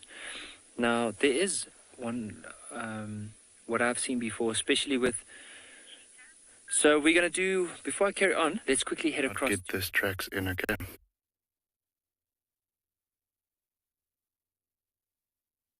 So, all right, guys, we're back with this. I don't know, for those of you who joined us on Sunday afternoon, it was the first time we actually found these little munchkins, tiny, tiny cheetah cubs. For those of you only watching today or only seeing this today, we've got a female cheetah with 3 of the smallest cubs that I've ever seen. They're probably oldest about a week old. Mom is very, very good at keeping them hidden. We've just arrived on the spot where we left them last.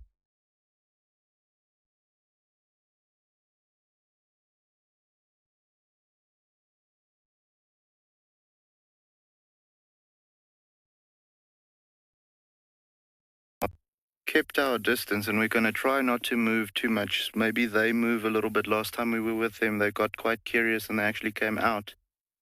So we're just going to see here, but obviously not going too close to the den side. We never want to disturb that. But yeah, just epic to have seen them again, and that all 3 of them are still doing well. You know, at this early stage of their life, they are very vulnerable. So it's great that Mom is hiding them so well. Little balls of fluff. I just love them. This is such a treat. It seems like it's baby season all over, you know, wild dog puppies on the one side, cheetah cubs on the other. We're very, very happy to do that.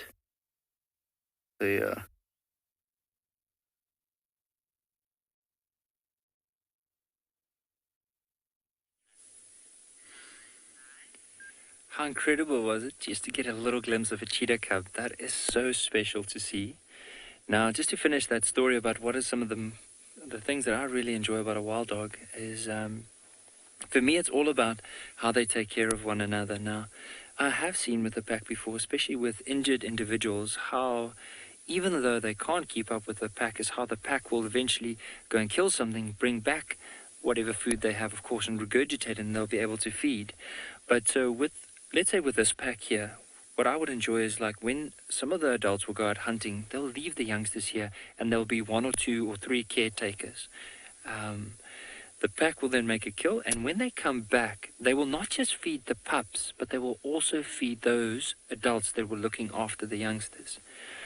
And they do have a very advanced social structure, but I think that's probably one of the main things. And then, of course, their whole interaction with one another and their color. That beautiful wash of brown combined with that dark, shadowish color, and then that white tip at the end of the tail. Look at this one here, and also those round cup-like ears.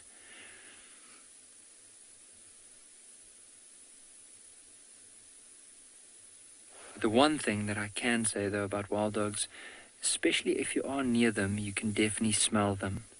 And the other day, they crossed the road. We were driving down there. We didn't know the wild dogs went past. And as we were driving, before we even saw the tracks, we could smell them. And that probably would have been already 5 to 10 minutes after they've crossed over where the road was.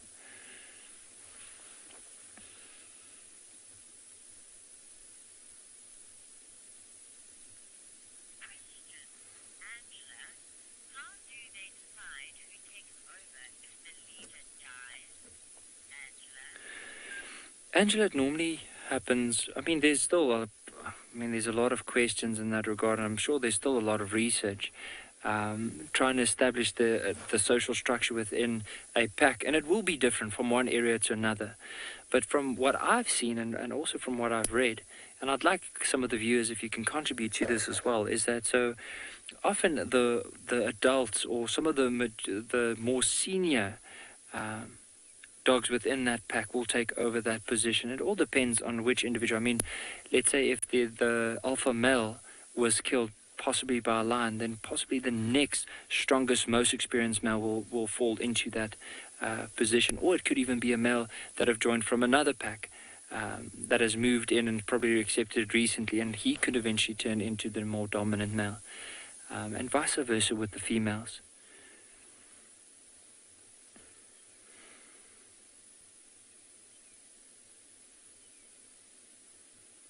I think the one thing that's, I mean, for me, it's still a bit of a mystery. Is I know with hyenas, it's almost like you are born with, as a certain status within the clan.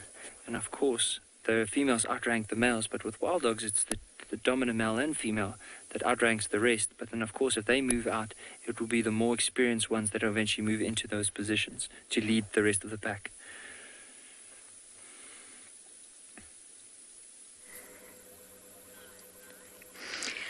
We have a hornbill. Banana bird. We're not having too much luck elsewhere, I'm afraid. We spent a long time looking for Sebwig's mum and dad. I was really wanting to catch up with our spotted eagle owls, but no such luck. But we have got a gorgeous hornbill. An itchy hornbill.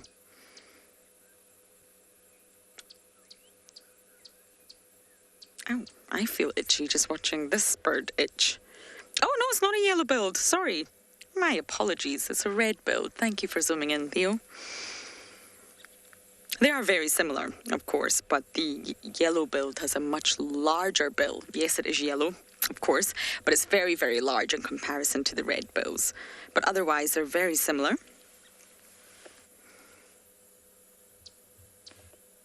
And their diets are slightly different as well.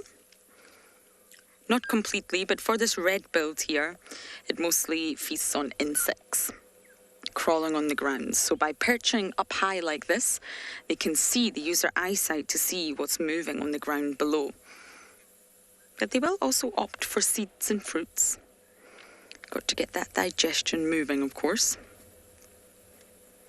And for the yellow-billed, they tend to go for slightly bigger insects, marginally, and they are known to eat small, small animals as well as small reptiles like your geckos. I'm having a really good scratch today.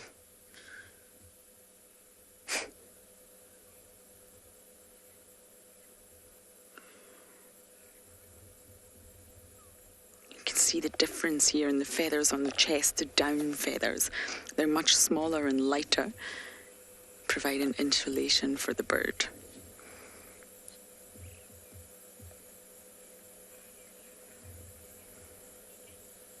Oh, this bird looks extremely grumpy, don't you? I hope you get some food soon, Mr. Hornbill.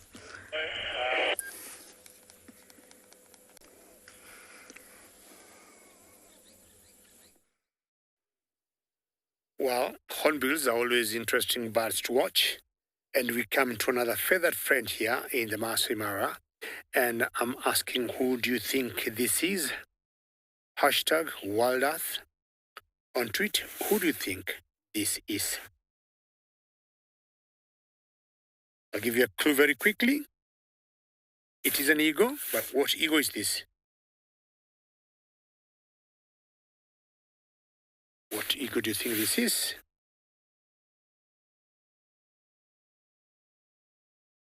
Look at her carefully. Look at the hooked beak.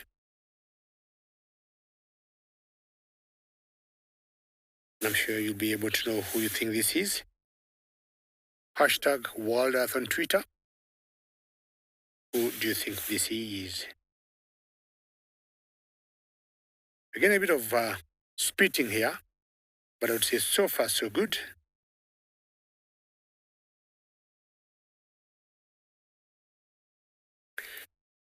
Michelle, you have said it's a snake eagle, and I don't know why I should not agree with you.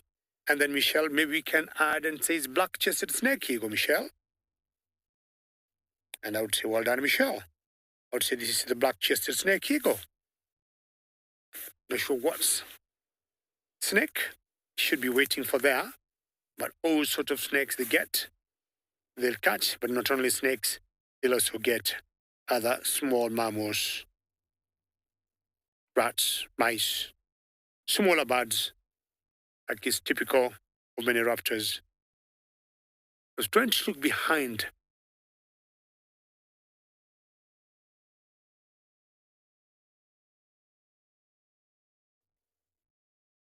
Tegan, you get 105%. And you said black-chested snake eagle. Very well done, Tegan. Excellent. Snake eagle was correct.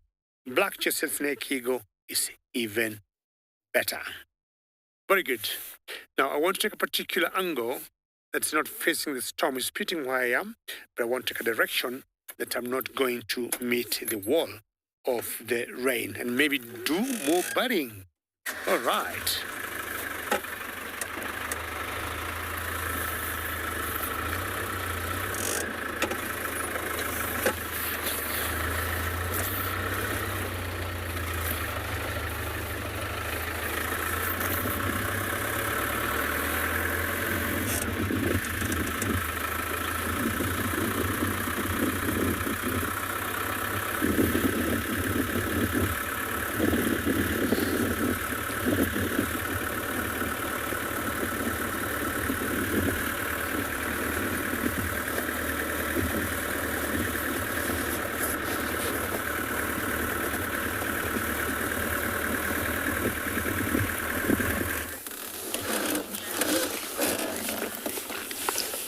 Back to a beautiful cat. Kalamba is back. She's back on the kill right now, so she's busy feeding right now. As you can see, we're talking about how they take it easy when they have feed already, so that they digest. But it comes to the time that they comes hungry again, for them to return back to that meat, repeatedly eating. Can actually able to hear it's going through some of the bone there. It is such a beautiful face cat. Look at that.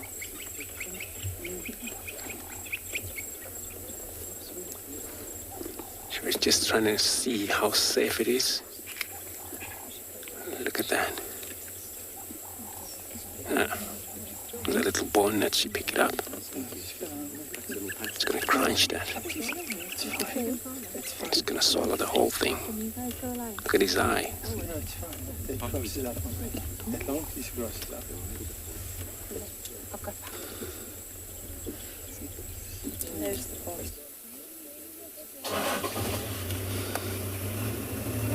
Sorry guys, is that car still around here with us? If you hear that starting.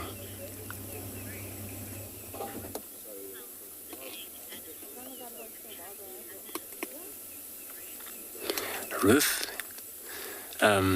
yeah, it does attract most of the other scavengers if they smells too much. But this specific animal, leopard, that we see right here, they have a unique way of how do they deal with meat like this on the ground. So we've seen that it was been covered up, as you can see right in front of her, it's still some grasses. And now you look at the whole meat, it's been covered with the grass. So what she does, since she killed it this morning, or whether it was probably early this morning she made that kill, she's been dealing with meat not to disturb intestine, because that's where now the smell is going to go everywhere. And that, for sure, she knew that. She learned from her mother, since she's been raised up from her mother like that. To eat for them, they need to avoid intestine, not to explode that, because then that it's going to be eventually attract a lot of hyenas, eventually lions, vultures will get into this spot. Then she lost that kill, or probably been surrounded, even knows then she had a time to pull that meat up in a tree, but maybe then it's going to be a lot of hyenas underneath. But hyena, they are actually very good on hunting also. They can wander around during the night. And once they pick up scent of where there's a blood or anything that, or scent of leopard. Look at this claw, because she's now grabbing, holding on as she feed. You can able to see these claws are actually tracked out there.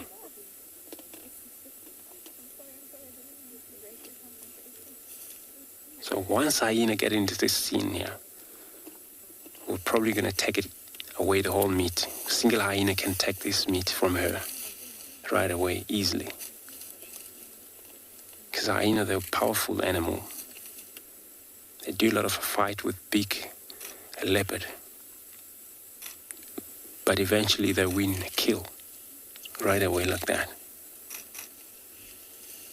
So I think we downwind that animal right now, but I don't actually smell anything. Not even a blood, or so is nothing been disturbed except for the flesh that has been opened. Of course, that won't bring a lot of smell, the flesh itself.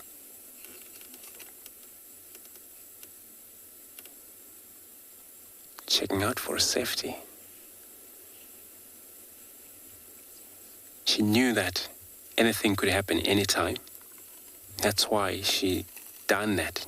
She covered it up with grass.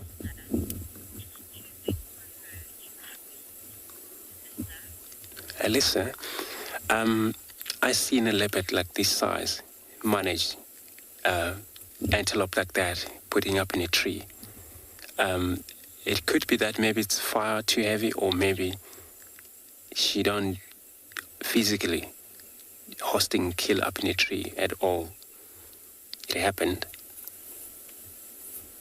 But of course, if that's the case and it's too heavy,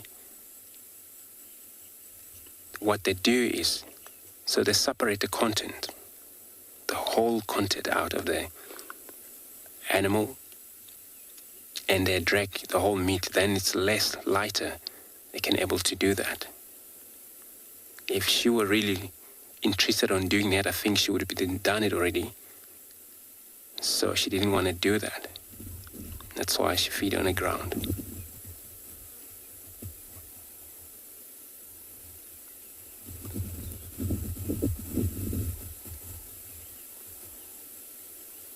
They learn to hunt so young, leopard, because of the way how they, when every time the mother left them in a den, this is when they get out and hunt while the mom's not around.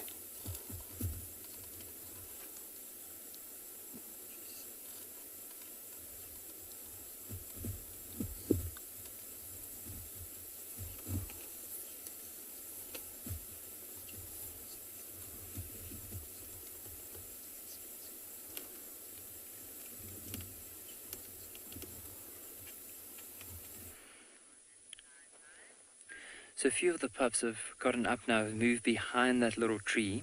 So if you give it some time, you'll see there's a tail wagging behind the tree. Hopefully they'll move out. There's a few of them around at the back now. So let's see. It is cooling down. It's going to be amazing to see them in this light. Like that leopard.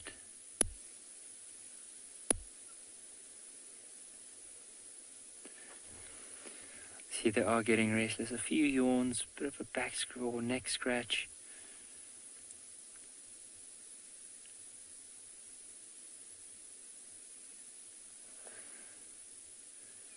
Looks like one of the adults at the back quickly picked up its head and pricked its ears forward. Might be that it was just a bird flying up out of the grass. And remember that earlier on I said those impala were down in that direction. So we just don't know. Gonna have to just see if he loses. Oh, looks like it might have lost a little bit of.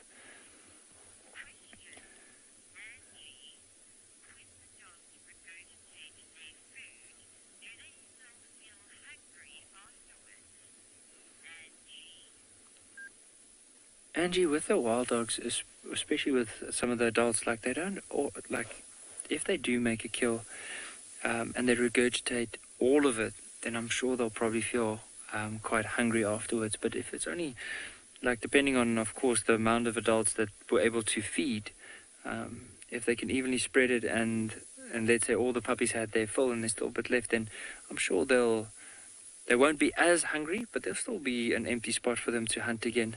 But with having so many pups around, I can imagine there's a constant urge to go and hunt in order to feed not just themselves, but all the mouths that are here.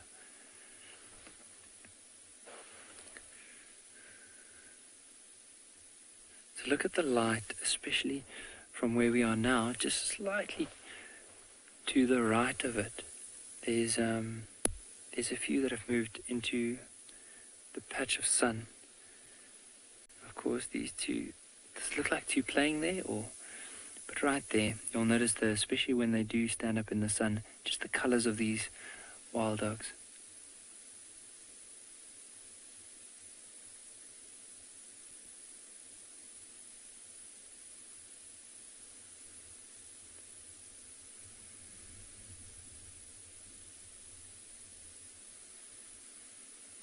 See those having a bit of a play.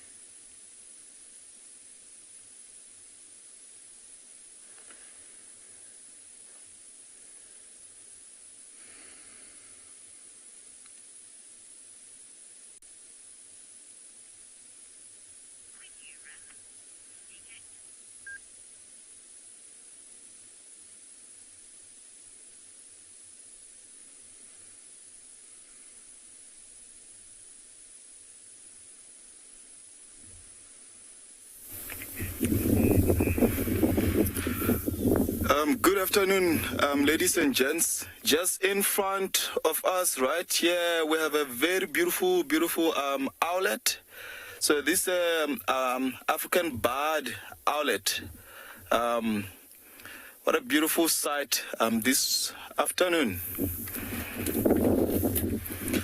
Ladies and gents, my name is Norman Chauke. Welcome to Eco Training Pridelands Conservancy.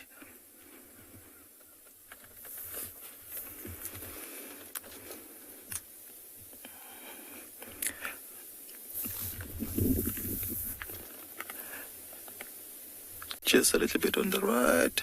It's actually very unusual to see, like, owls, special around this time. But since we're in the bush, anything is possible. Normal, these guys are active, or owls in general are active at night. But a small guy like this, they tend to be more active during the day, and reason for such, they get out competed by much bigger owls, such as spotted eagle owl, Vero's eagle owl. So this also a chance for them to feed on something or to catch something, so they can actually have a meal.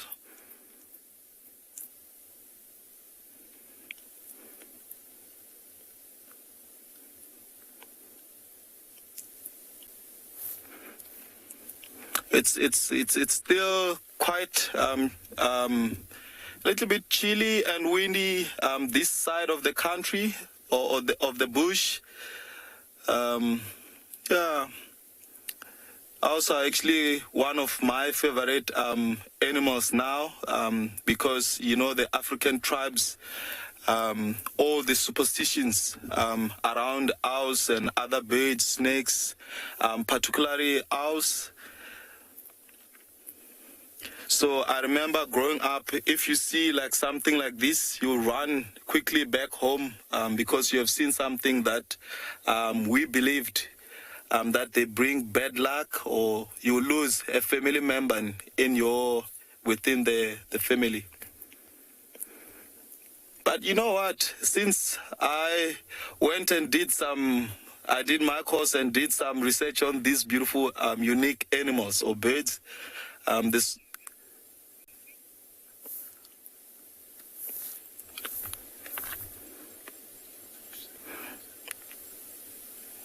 since I learned so much about them, I don't have any problem being around them.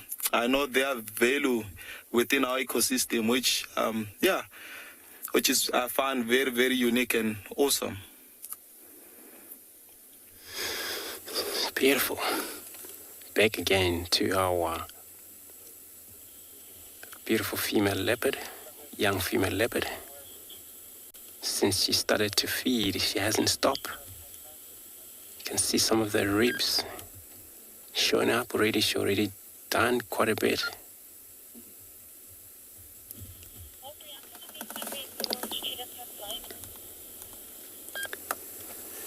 From where she was lying down, maybe I thought she gonna go down to drink, which she didn't. Maybe she went. On her way back, she lay down in a shade to relax. And the second step she made was coming to this kill. Now busy feeding on it.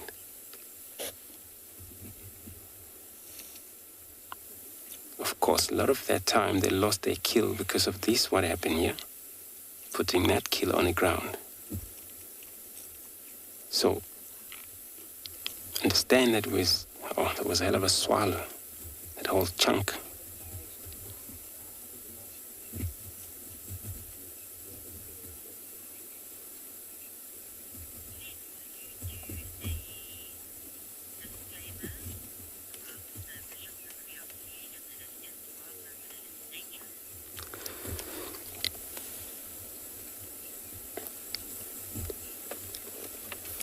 So guys, feel free.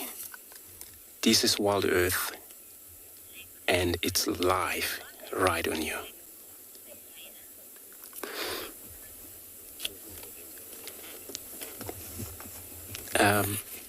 Sorry, I just couldn't pick up the name there, but I understand the question is that the leopard could kill the hyena, but just repeat the name.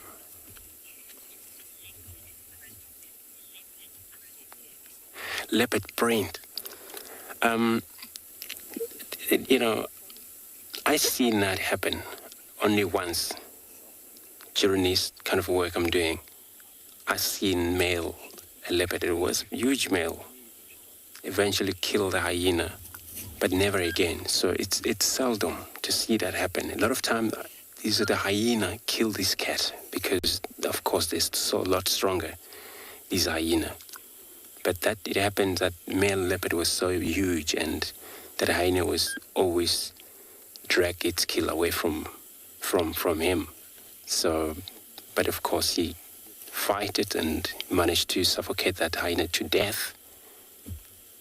But it's not always something that you see, right? It's not. It's very rare.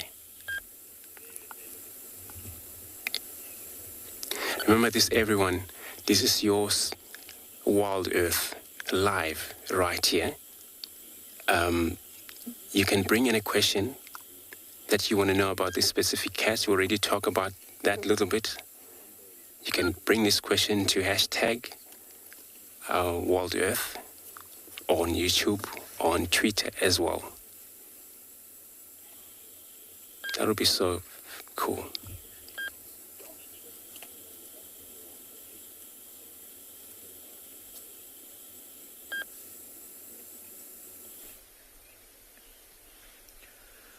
We've come across two sub-adult lionesses, and they've both stopped in the road here, but the other one has now gone around to the other side, and this one is now just waiting, and I think they are stalking something up ahead.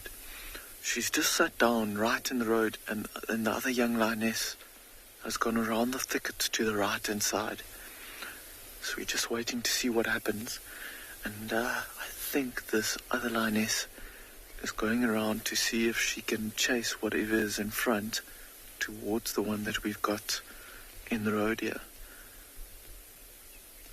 So two young lionesses, and they were looking very, very skinny when we were following them just now. So they are super hungry, it seems. She's actually settling down, putting her bum down on the ground, just getting a bit more comfortable. I'm gonna see if I can see something with the binoculars around the corner there. Can't see anything now, but both of them are walking at quite a steady pace, and then all of a sudden, they both just stopped. Oh, look at her ears pointing up. Okay, she's up. Okay, let's see what happens. Gonna just keep the vehicle here for now. Oh, look how she's listening forward. Whatever she's looking at is obviously moving.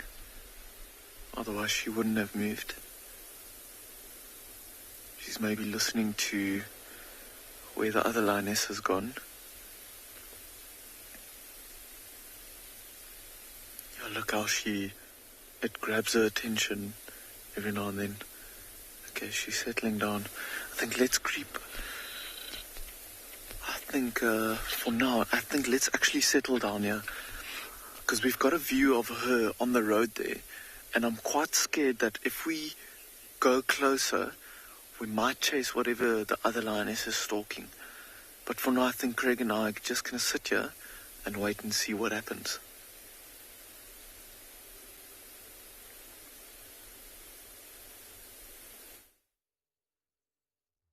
Well, the best thing is just to stay put where you are, just like me this morning when I saw those lionesses that were trying to hunt, though they're not very successful. Now, I'm imagining that lioness, if it was here, is a very good potential for some food, as much as I don't want to say that to this very young, tiny calf of a buffalo. But you see the mother is keeping very close guard. She looks so young. And I'm looking at the hind legs, like spread out to try and get some good balance. It's like she's traveling a bit to walk in the long grass there. This buffalo's flicking their ears. Not sure they're getting uncomfortable with any flies. Even in it rains, we get so many flies coming. But I hope the ox pickers should be helping them get the flies out, as they also feed from the blood of these buffaloes. The baby and the mother don't have a very good angle for me, because at one point I thought the calf was suckling. Maybe I was wrong. See how she's surrounded by like 3 cows there. And of course, one close to us looks like a male. Once these babies are this tiny, they do not take any chances. The ox pickers becoming quite loud. So what I want to do, I want to take a long loop and go back to the lionesses that I saw earlier, just in case they would have been planning to make a kill for themselves.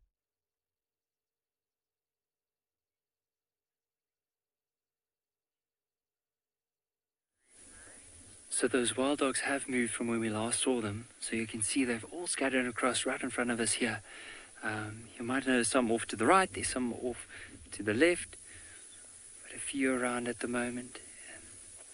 And they are getting more and more restless. Now in this view, I'm going to try and count all the wild dogs, including the puppies.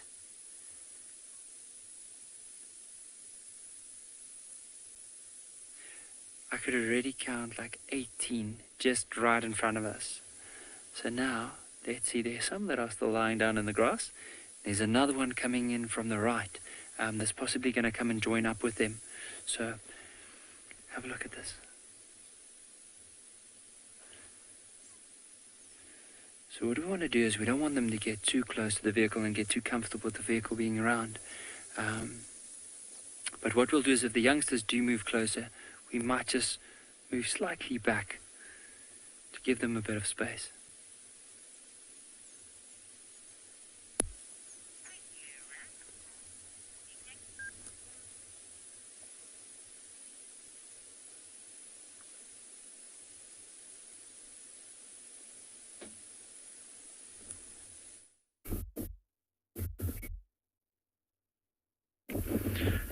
Alrighty guys, there's a sighting that you don't see in the Kalahari that often. You know, with it being so dry, and not a lot of fruit and all of those things available. We don't have a lot of primates in this area. As a matter of fact, we only have the baboons as far as monkeys are concerned. This is Chacma baboons, and it's quite a pleasant surprise to come around the corner and have a trip of these. You know, coming from the Lowveld, you see them almost on a daily basis. Here you can sometimes go weeks without seeing these little guys, and we are quite some distance away, probably around 100 meters. Luckily we've got amazing zoom on these cameras, because anything closer than that, and you can actually see how they're constantly looking over their shoulder, and if we had to go closer now, they'll actually move away. You know, with the baboons, they always have that guilty conscience where when they see someone has spotted them, they know they need to move away because somewhere in their life they stole something from them. But yeah, you can see they're sitting, enjoying that shepherd's tree at the moment. Nice and cool underneath, and also in the tree itself. There's a lovely breeze coming through there also. And yeah, every now and again you can just hear an alarm call, and that would be for us.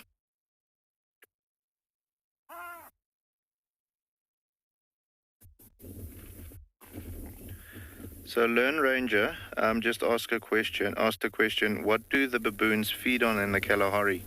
Now, okay, buddy, there is some fruits available. So we have like the tama melon and the wild cucumber, especially during summertime, which they will feed on as more as a source of water. You know, there's quite a lot of water in those little melons. But then also mainly what these guys would focus on now at this time of the year is trying to get to like sites where there's been aardvark activity, digging for termites, where they can also start eating from that termite. So quite a bit of insects.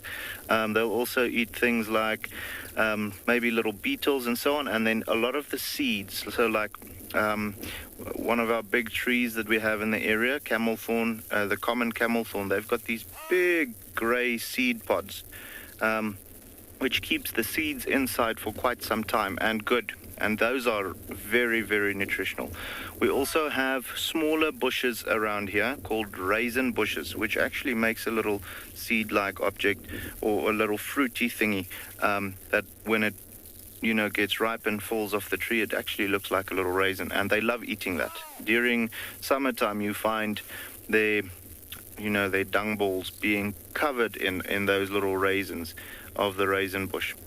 So mainly those two types, the seed pods of the trees in this area, and then also those little raisins that they can find. But during this time of the year, mainly it's going to be insects, for protein. And then the camel thorn seed pods is going to be a very big source of food for them. They are quite smart though, so with us having the lodges in the reserve, they'll always try and get something there, but we are trying our best not to have them do that.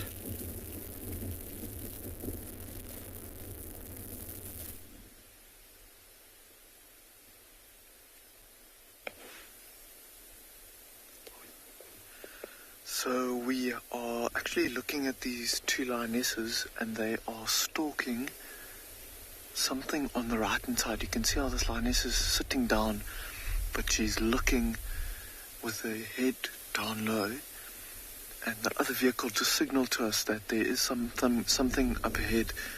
We don't know for sure what it is. It could be Nyalas or something like that, but there's like a little bit of a thicket just to the right of that lioness there. So we are just waiting to see what they're going to do. You'll see that she's not moving, so she's obviously waiting for the prey animal to move.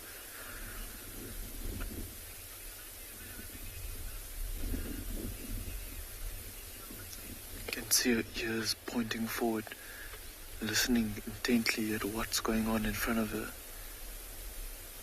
A little bird that just flew through the frame there. It's almost like she's inching closer. Look at that. Alright. two young lionesses are quite inexperienced, but they have left the pride for quite a while. They've been on their own now. It'll be interesting to see what happens. Look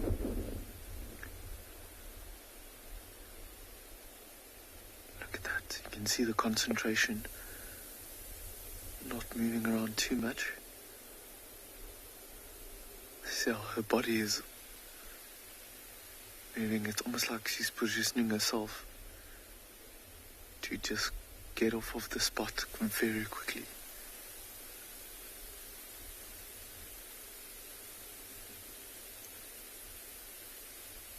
Oh, look at that.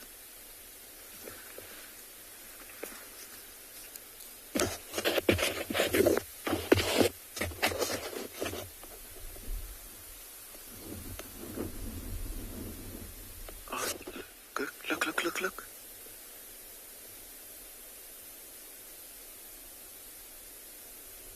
She's trying to make herself as small as possible.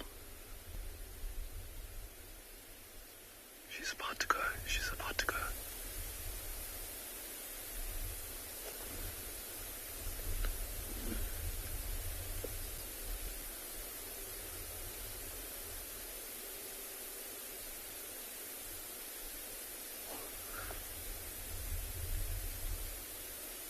Okay, there she's actually going back to the road now. Look how she's making herself as small as possible. Oh my goodness.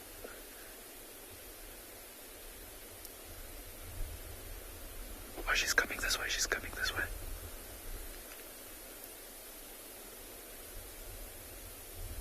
Here she comes.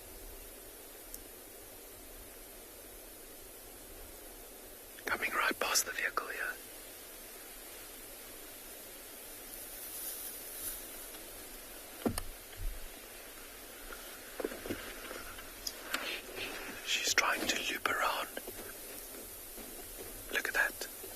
See, she can obviously see what she's trying to stalk.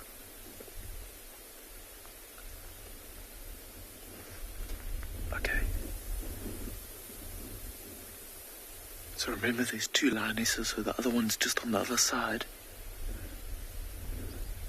They're going to try and chase this, whatever it is, to each other. Just see the movement in the bushes there.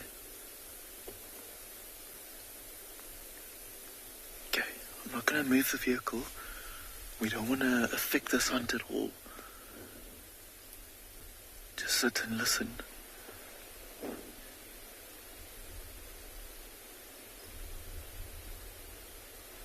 Listening for any alarm calls or anything like that.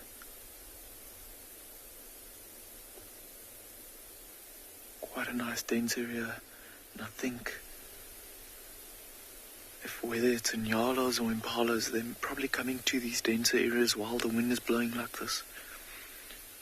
Because the wind takes away from their sense of smell and hearing. They can only smell and hear what the wind is bringing with it. So around these bushes, their senses are a little bit stronger, except for obviously seeing around them too much.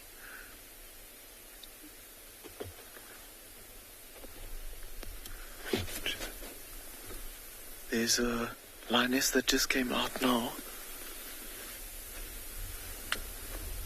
Oh, she's calling. See how she's smelling the ground? I think whatever they were hunting is probably gone. Here comes the other one. Oh, look at that. I think they probably missed. They're still looking in that direction. Whatever it is, it didn't make a sound if it got away from them.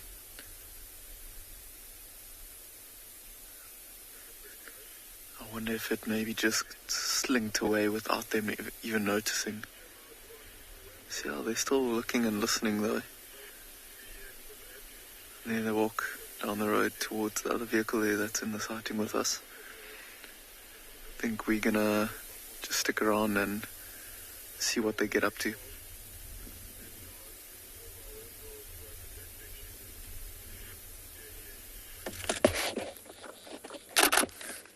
We have dogs on Djuma. Now, I just have one, sorry. Oh, no, two. Another one's coming. They were on Torchwood and they've crossed. Now, I don't know what pack this is, I must say. I've only had a brief glimpse. Now, they're all over here. I'm going to go forward, Theo. Now, this is a perfect time for dogs to wake up. We've got one, and the rest are all over here. There you go, they're trotting everywhere. We're on the eastern boundary, cheetah cut line. So as long as they stay on the western side of this cut line, we can stay with them. But we can't cross into Torchwood, I'm afraid. I wonder if they'll head to the dam for a drink. How exciting. Okay, Theo, we're just going to go forward a bit. I'm sure you're all very well aware how easy it is to lose dogs. I can see more over here.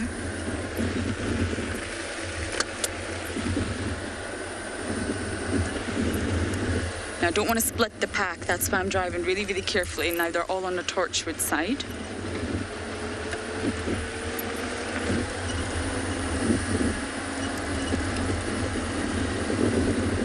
I can only count two at the minute.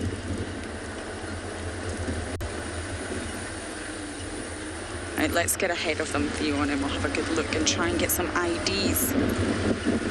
They're going to stand on this termite mound right here.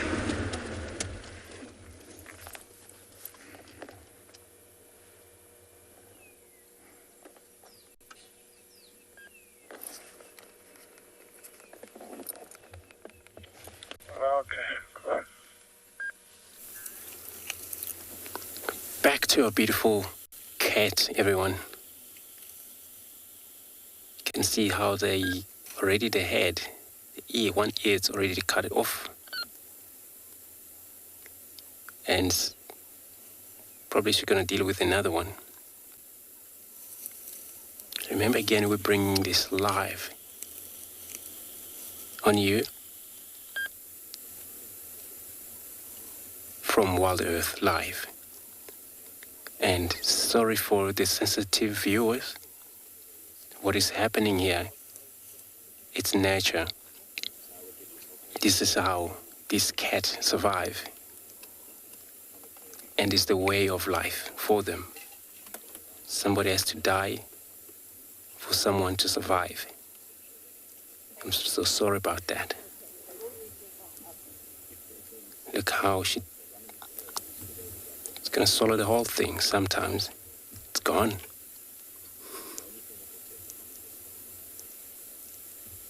No, it's probably not gone. She's gonna make sure she brings it back again. It's gone. Now it's completely gone. So every time they eat, looks like one of their last ear is gonna be also cut off. See how quickly it's been cut. So it's just because of that. These animals, they're designed with such a very sharp, it's called carnassial teeth, which is situated on the side of their bottom and top jaw on both sides. When she does that, she clip, and this is how the meat and the skin's been cut. We would need to sharpen our knife very nice to do that, but they're well given with their own, naturally, carnassial teeth to be able to do that. The ears is not actually easy part for anyone to go through, but if you listen to how she goes, it looks like a scissors, how that clip. But the poor head is already gone, it's already been damaged.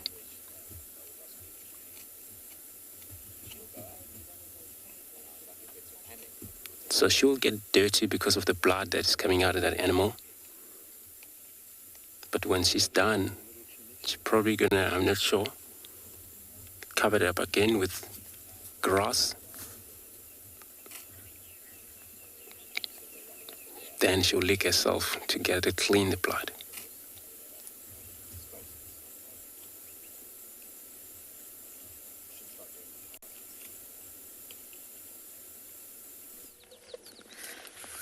Everybody's coming. Everybody's here. We've got 4. Oh, I can only count 3 now. I maybe imagined 2, everyone. That is very possible. Or the other 2 could just be behind the thicket here. So they haven't quite decided what they're doing yet. They're just trotting. I think they're listening. Which direction shall we go? What do they hear? What's happening? And then slowly they'll all congregate together. Yes, they're crossing into Chuma. Now, we're not too far away, I believe, from Tlalamba. We're also... Yep, there's more coming. They're all coming from the Torchwood side now.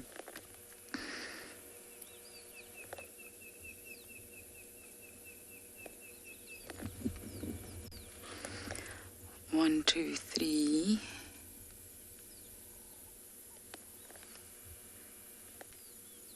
They're not all following one another. They're all very much separate. If anyone can identify this pack, please do let me know. Some of you are incredible at identifying the wild dogs.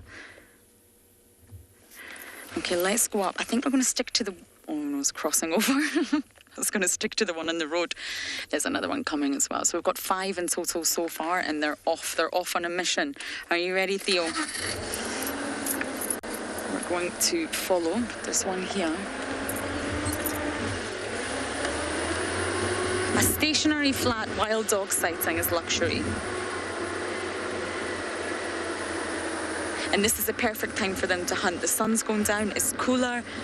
They'll definitely make a hunt tonight.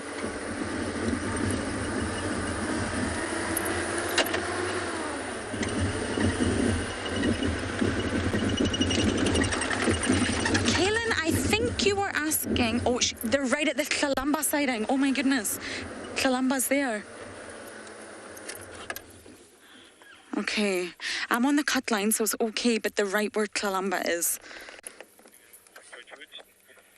But I don't think they'll be interested in her kill. Normally, they don't scavenge.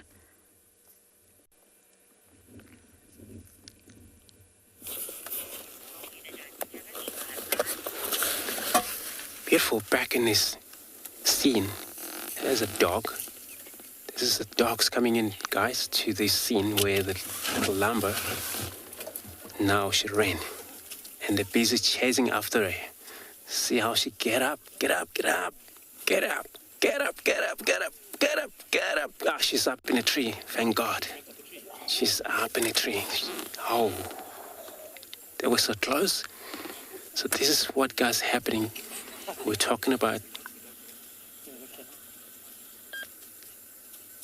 but they haven't yet discovered what, but they'll probably smell where the meat is once they does that. They're not actually not well known of a scavenger, but a hungry dog could do that sometimes. Let's see what happened. They're getting around in his kill because they already saw it. Look at that. Let's see what happened here. Oh, no, yeah, I see. Once they get around here, this is going to be all done immediately because these guys are ferocious. They feed very strongly. And for that, to compete, which they don't take turns, as you can see, they're already trying to drag that things away, the carcass. Sorry everyone, I'm gonna just reverse just to get a glimpse of what these dogs doing.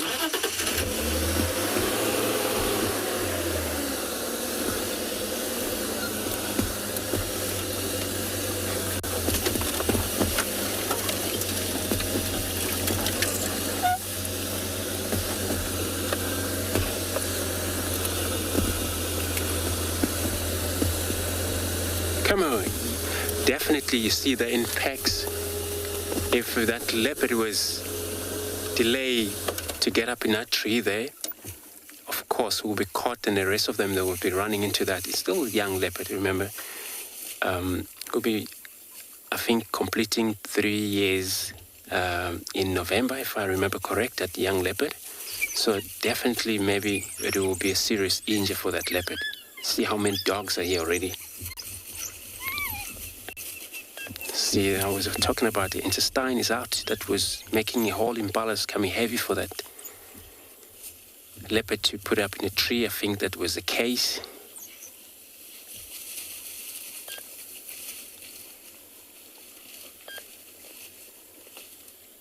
How's this on Earth happening? Right here, right now, on Wild Earth Live. Again, for the sensitive viewers, we're so sorry what happened here, unexpected. It happens. The dogs just vanished or gone into, approached the scene where that leopard was lied her food, and then now the food is gone because it was on the ground. We talked about a little bit about that earlier, that sometimes they lost their kill just because of that not being put up in a tree. See, one dog's got a collar in there. It's probably one of the research they're doing in his packs. I'm not sure which packs is this for sure.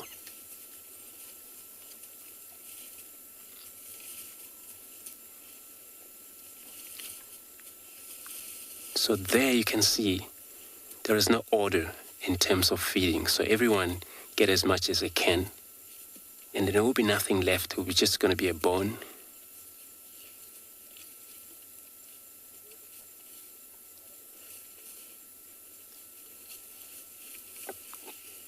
It's the same thing when they got impala.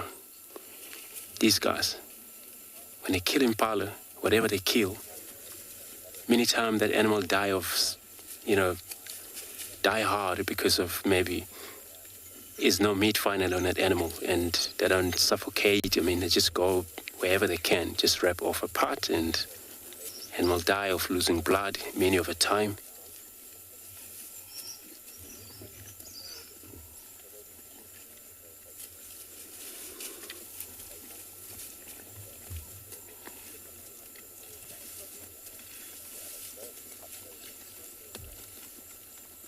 So these wild dogs, I think they were in Torchwood the whole day. For them to be able to start to get up, looks like they've been lying in there for a long time. But it was a short notice that is a dog around here. Just saw one coming in and we're not sure. I know Lauren had some of them close to Garryman there along that boundary, but could be the same. I think it's the same packs.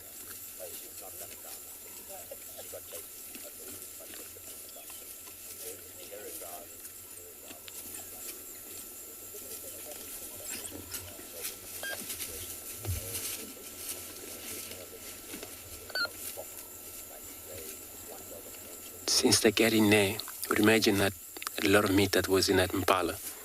But now, see, it's getting finished.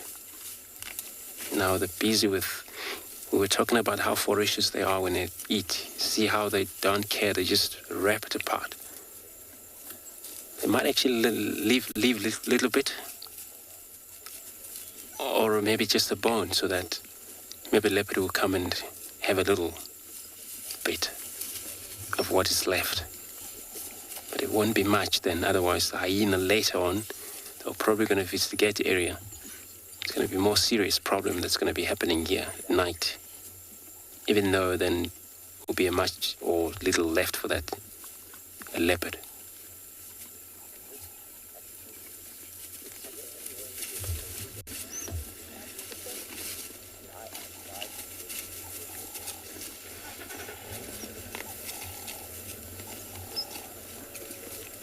Sure.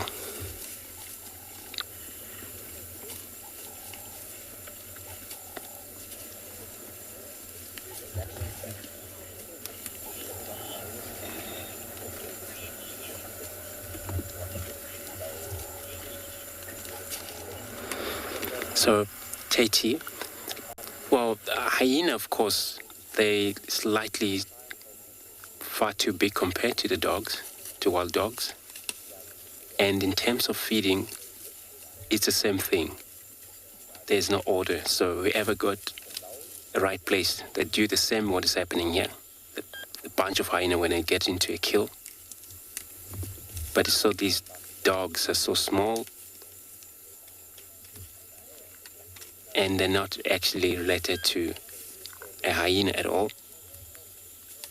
There's a system, I understand, that of a pair breeder, which also happened to hyena as well, but they're not actually same family.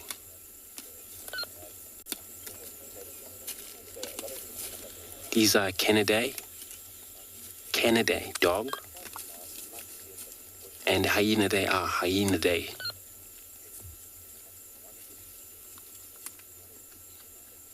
That's why now the separation come from.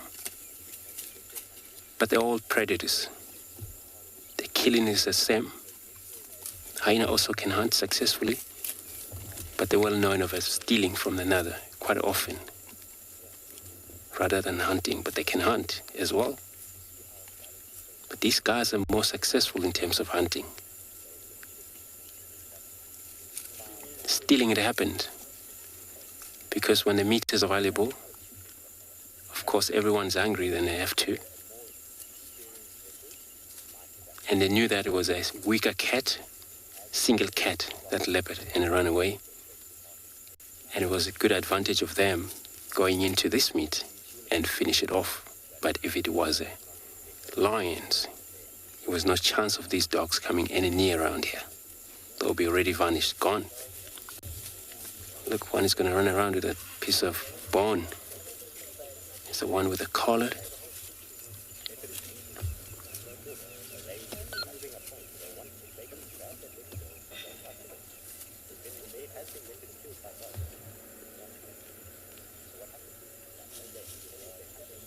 Look at their color. Sun is setting soon, so just a little bit of the light that is still penetrating through. You can see a bit of a beauty about them.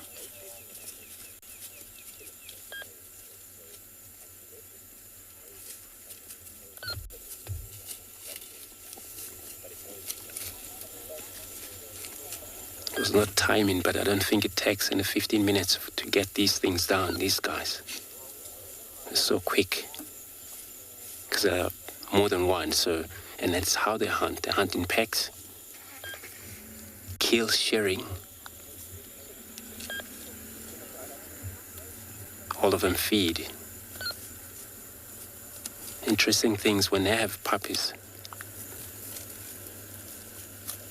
They would feed even the puppies around, but the puppies in turn, they would expect the parents to regurgitate for them to eat, even though they were participating in that little bit of a meat also in the same scene.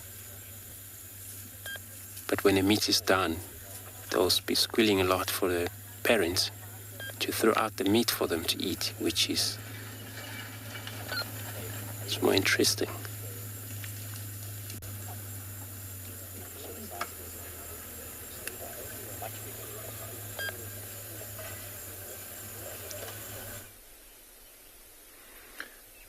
These two young lionesses kept on walking down the road and then started stalking some more, and we heard an alarm call of an Inyala. So heard the loud bark. Look at that yawn there. Oh, look at those teeth, eh? Well, she's yawned a few times now, so quite possibly not too keen to settle down just yet. Oxygenating those muscles, ready to move possibly soon. So it was definitely Inyalas that they were stalking, because we heard that bark. There we go, another yawn. Looking over to his sister.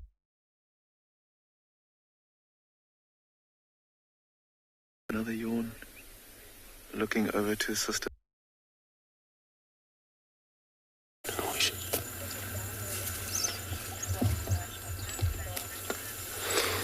Beautiful, the dogs still here. You can see how they're still enjoying their meal. Just a little bit of the bone. It's not much left. Everyone. So there's nothing like really much left. Look at these guys' ears. Looks like they're vampire. You know, they're also beautiful. Dogs. Look at their color as well. But I've seen a lot of males in these packs than a female. So, like I said, I'm not sure which packs is this with the collared. But I'll probably find out later tonight, maybe.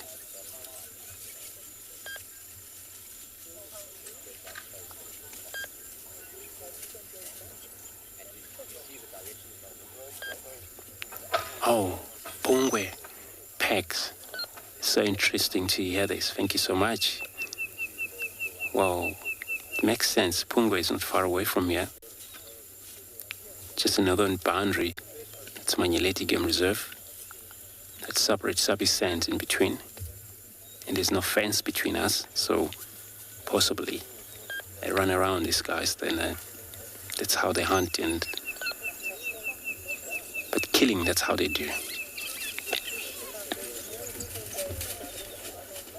So they will mainly hunt impalas, they will mainly hunt waterbuck, kudus, big antelopes, because they're together like this, they can do much better, they can do more.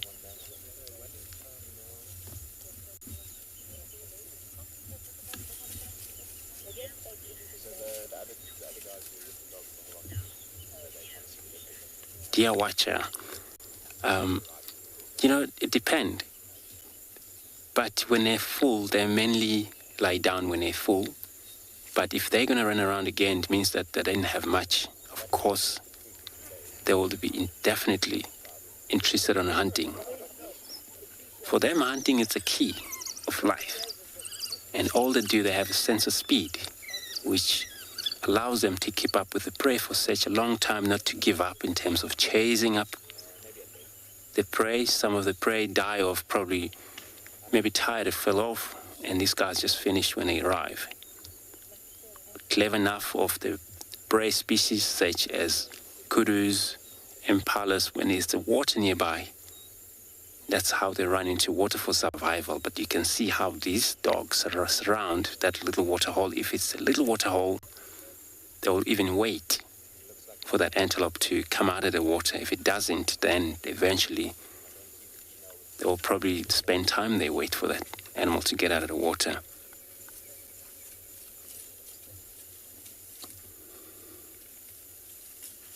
But of course, for them, killing, twice, sometimes 3 times a day, depend how big a perch it is.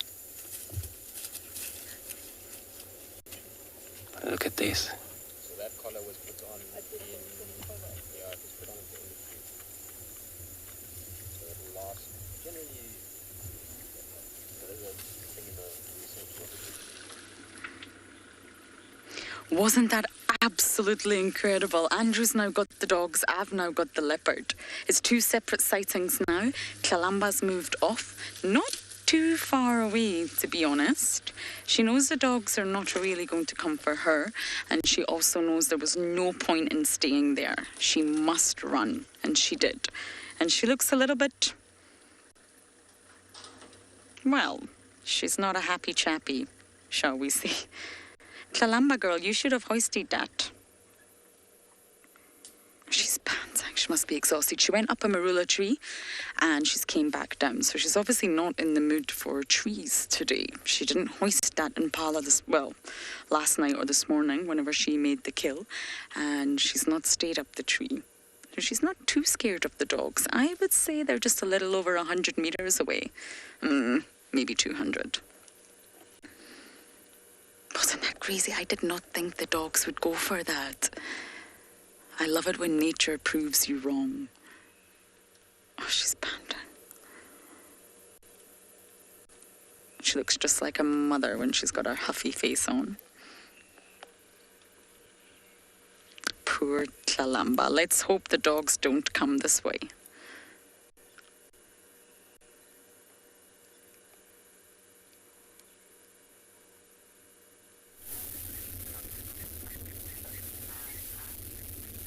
So guys, a little less action than what you just saw, but look at how cute this little guy is. This is called a bat-eared fox, part of the canine family, and probably if you had to compare it to something back home, if you know a toy pomeroy, or they also call it a Pomeranian, think of that with huge ears and a long fluffy tail. So with the bat-eared foxes, as you can see, those ears are huge. They're quite fluffy as well. Not the ears, the fox itself, but those ears are what is most important for them. They use that to actually listen for beetles and little scorpions and so on that is moving underneath the surface of the earth, so in the ground.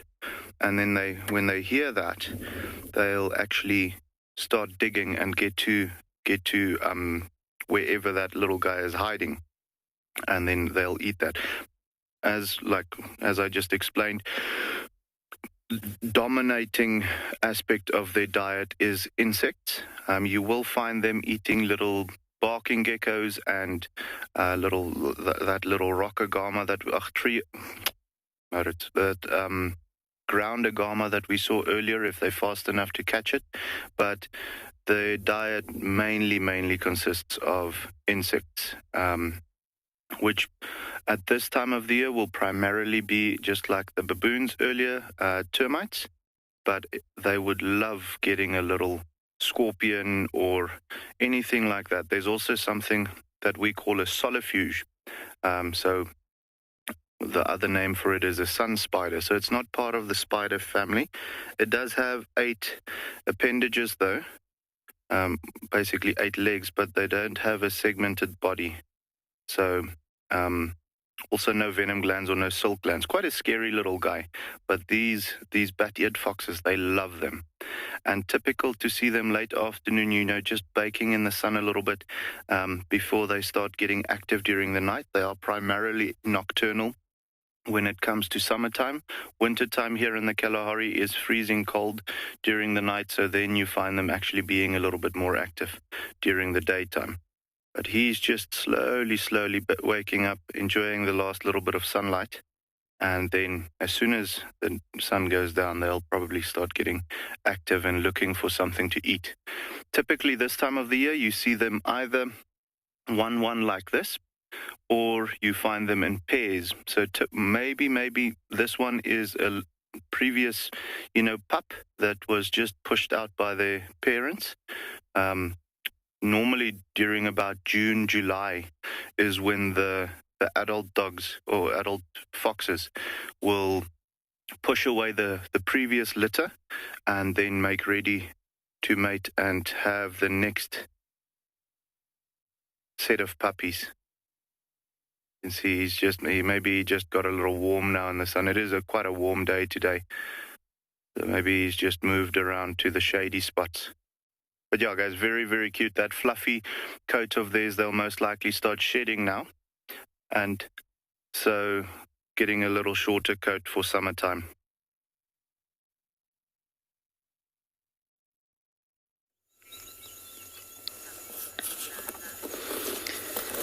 Beautiful. See what now is left. It's just the ribs and the dogs. It's just 3 dogs that's still running around here. And some of them already run south from where they came from. But we still got 3 around here, busy finishing off. Last bit of the chunk that was falling apart when they were busy wrapping it off.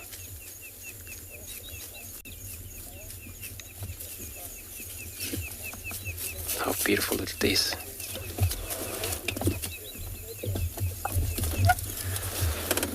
So, just gonna move forward. Sorry folks, I'm gonna move a little forward, see if get a better view.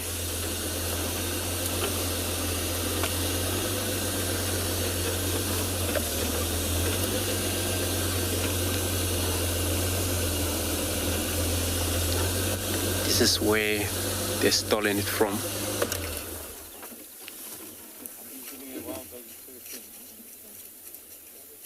Oh, they're gonna run now. We're gonna stick with them.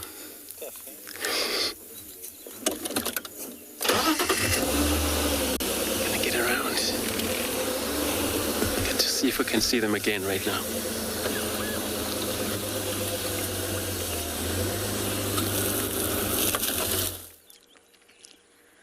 Good luck, Andrew. It's not easy keeping up with the wild dogs for sure.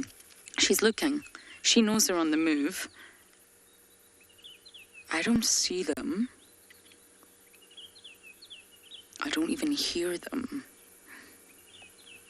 So possibly they're moving in a different direction. I can't believe how that afternoon just turned on its head.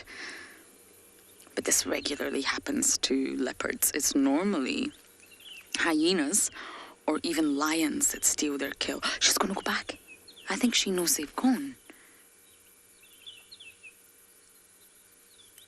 Surely not, Kalamba, surely not. That's exactly what Tandy did not so long ago. Went back to see if there was any remains left, because it's hers after all. She is heading back. She'll go for a little sniff and see if any wonderful delicacies been left behind by the dogs. It's incredible. She knows they've gone. We're going to wait a little bit to move just because there's another vehicle here, so we're going to give them priority to move first. And then we'll follow her and see exactly what she does. Oh, well, that's what she does. We didn't need to wait very long for that. Thanks, Kalamba. She's gone flat.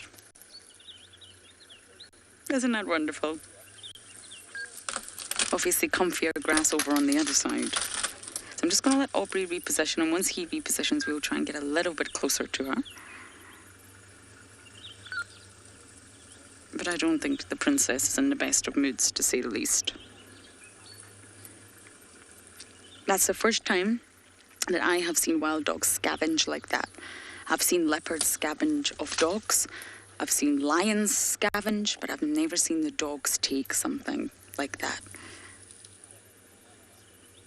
Every predator is opportunistic. Every single predator.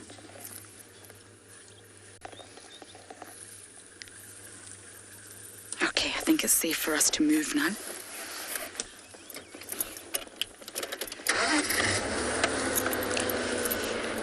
Okay, we're going to try and get a little bit closer to our grumpy princess.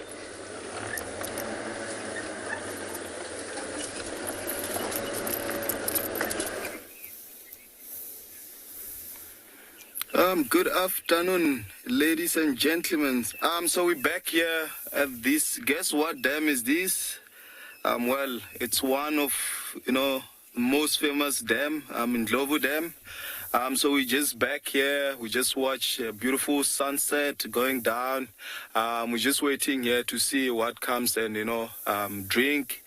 It's not all the time that we in the bush, yes, but it's not all the time that you're going to have, all the time the wildlife. But these are the perfect moment for one to just like sit quietly and watch and listen to the amazing sound of bush. Maybe you never know. Maybe that's when, whilst waiting, you can get something really, really exciting. And coming to drink. Oh, look there.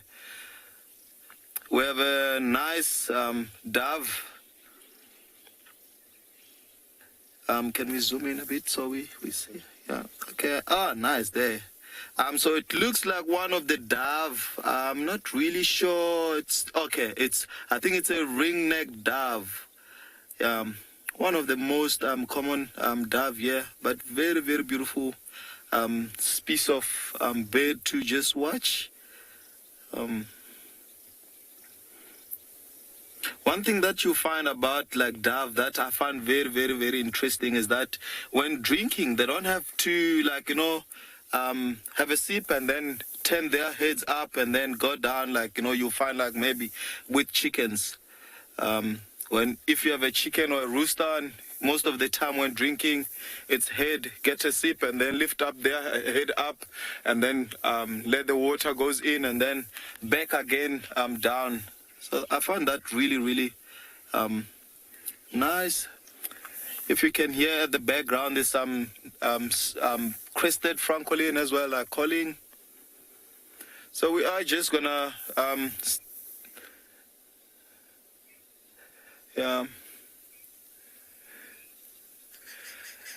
hi Davi. So these are almost especially in this area at Prideland, this is the perfect time being around Ndlovu Dam, because I know there's always something happening. So definitely late afternoon, like, around this time, that's when lots of animals like start to come in around the water hole and drink. And you also get also nocturnal stuff, so animals that are active at night comes and drink water. Or if you hear just right here on top of this leadwood here, there's a aeromark babbler, making more or less contact call and a chorus for the last day, calling his mate. So we're just gonna sit around here in this Ndlovu dam. I'm hoping that something really, really amazing will come and show up and drink.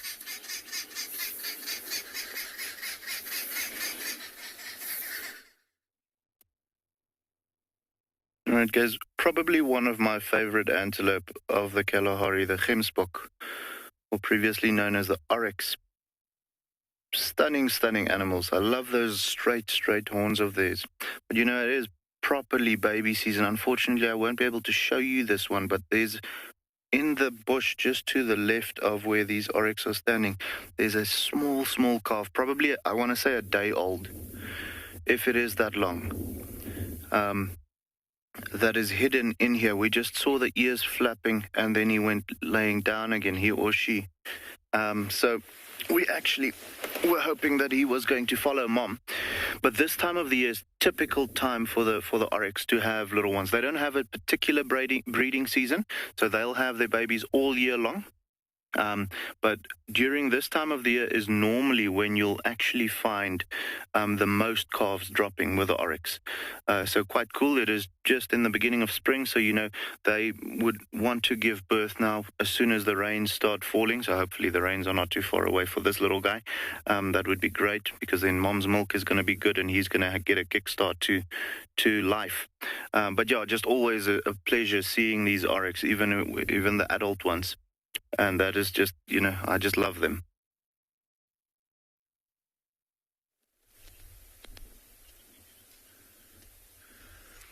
These two young lionesses have given up on the area that they were hunting in, and they seem to be on the move. There's one lying down in the road here, and the other one is actually walking over this big open plain here in front of us.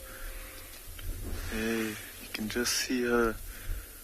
And she's actually smelling something. Let's see, she's picked up a scent there.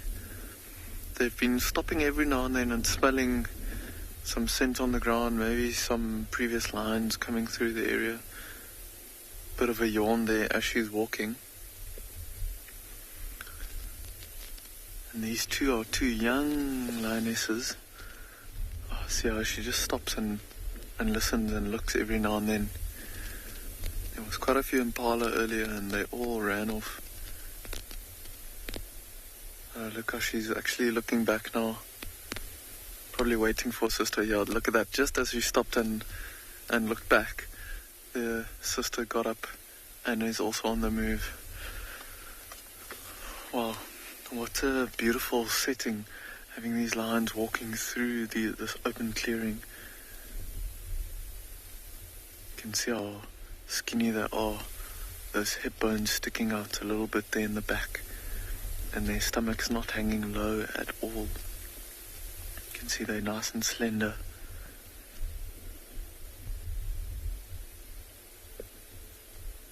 They're very, very keen to stick together.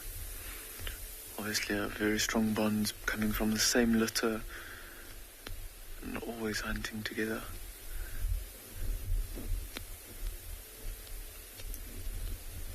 Looks like they are heading to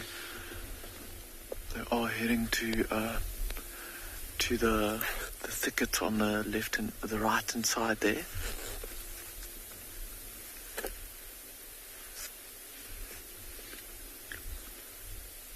And I think they are heading into those thickets there because there's a better chance of them maybe catching something in those thickets,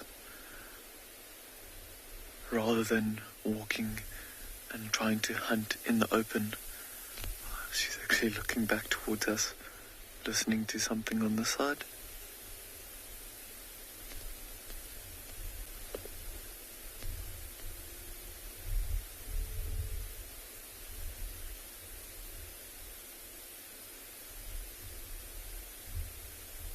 Look at the sister waiting for her as well.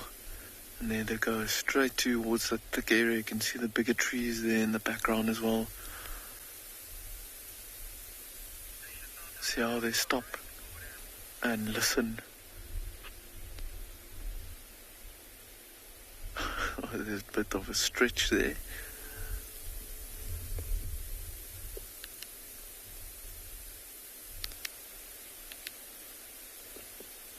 And yeah, there they are, just about to disappear now.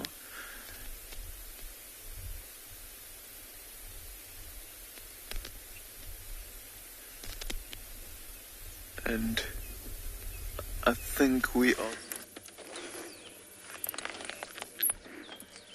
You will not believe what just happened, everyone. Kalamba went back to the kill, ran, and new leopards came. This is a different leopard. And she's stolen the kill. I think this is Nsele. Aubrey. I cannot believe this. We've got a different leopard stolen Kalamba's kill. I think it's Nsele. She's got one eye. Look at this. Okay, coming. Nicely done, Theo. Did you hear that landing? It's Nsele.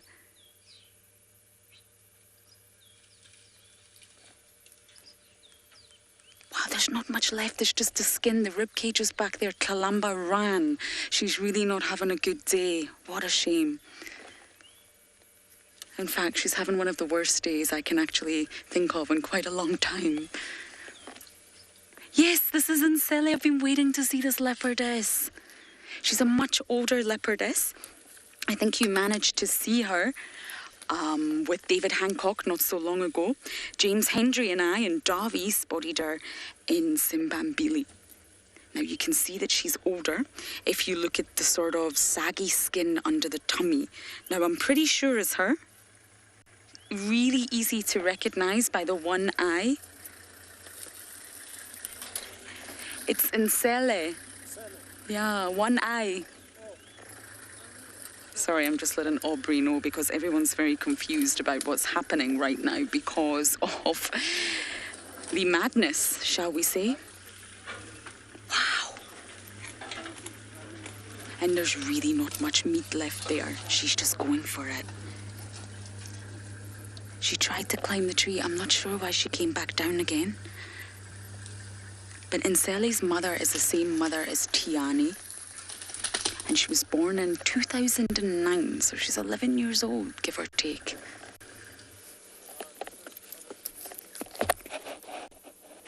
I have no idea where Kalamba went. This is madness. Now, Nsele actually means ruthless or no sympathy. And I think that's quite ironic, given her eye. She is ruthless. We don't know what happened to her eye, or at least I don't know. But she's survived and she's thriving. As most animals do, they just adapt. She still has one working eye, her left eye. She can still see. Her vision is, of course, compromised, but then she'll rely heavily on her other senses. Wow. She's gorgeous, though. She's absolutely beautiful. She must have heard the commotion. I think her pattern's a lot darker than Kalamba's. I don't know if I'm the only person that thinks that. But the carcass is still back there. I wish I had more eyes or more vehicles to see who comes back to the carcass. Of course, the dogs took it apart, but there's still a little bit left on that rib cage. It doesn't look too delicious. In fact, it doesn't look delicious at all.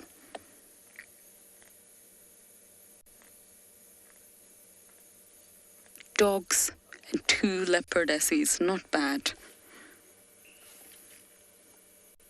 Now, Nsele appears to be becoming nomadic. We don't quite understand her territory. I study the leopard's territories a lot, and I really don't understand where she fits in. Her movements, we found her over in Simbambili, and then she crossed into Buffelshoek, then she crossed back west to Arathusa, and she's now on Djuma, very, very east of Djuma, almost at Torchwood. Now, that's quite a big area for a leopardess, and I think her movements are just becoming really, really nomadic because she's getting older. So I really can't say exactly what Nsele's territory is. Her name is spelled Nsele for any of you who maybe haven't met her before. This is only my 2nd time seeing her. Now, Kalamba's going to be in a huge huff now. She's going to be sulking in Buffelshoek now, I think.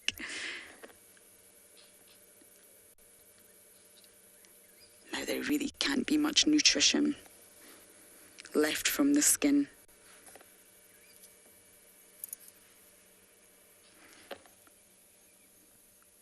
It obviously tastes good by the looks of things.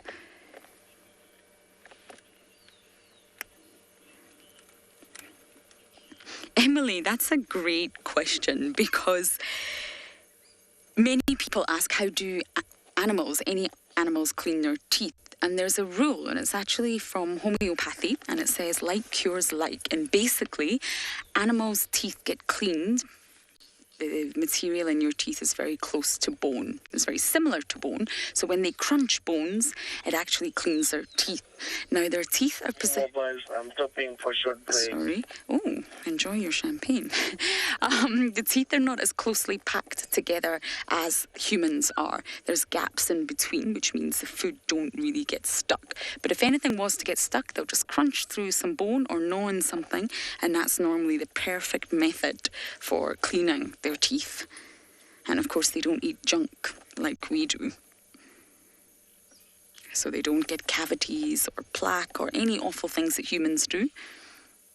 But like cures like. It's a perfect saying. And of course, as a leopard gets older, the teeth do chip. If you look at Tandy, you can see that she's an older leopardess purely just by looking at her teeth. They're chipped, they're yellow. They live much shorter lives than us as well. That's one thing to take into consideration, that they don't live as long as humans do, and therefore their teeth don't wear down so much in their short lifespan. Wow. I'm not sure Kalamba's going to come back to Djuma for a while now. It was a pretty traumatic experience, but this leopardess is nervous.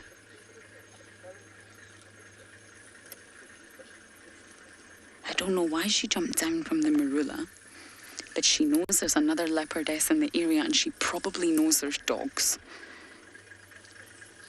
It was getting a little bit too dark now for dogs, but she knows she can't get too relaxed, and she can't just assume that nothing is going to come. But wow, what an incredible drive. I was just saying I missed the leopards, and I managed to see 2, and dogs. But this leopardess is something special. She really is. And I'm hoping that we can track her movements a little bit more to try and understand exactly where she fits in. Is she completely nomadic? Or does she have a territory that's just shifting? That's also a possibility. Territories are not static, they're not stationary, they're not fixed, they move, they're dynamic, they're fluid. So she could, of course, just be shifting. Oh, wow, what an afternoon drive. Well, Kalamba's not going to be around this morning, but I can tell you that we will be around tomorrow morning. So thank you for all your comments and questions. Please do join us again in the morning. It's a pleasure having you on board.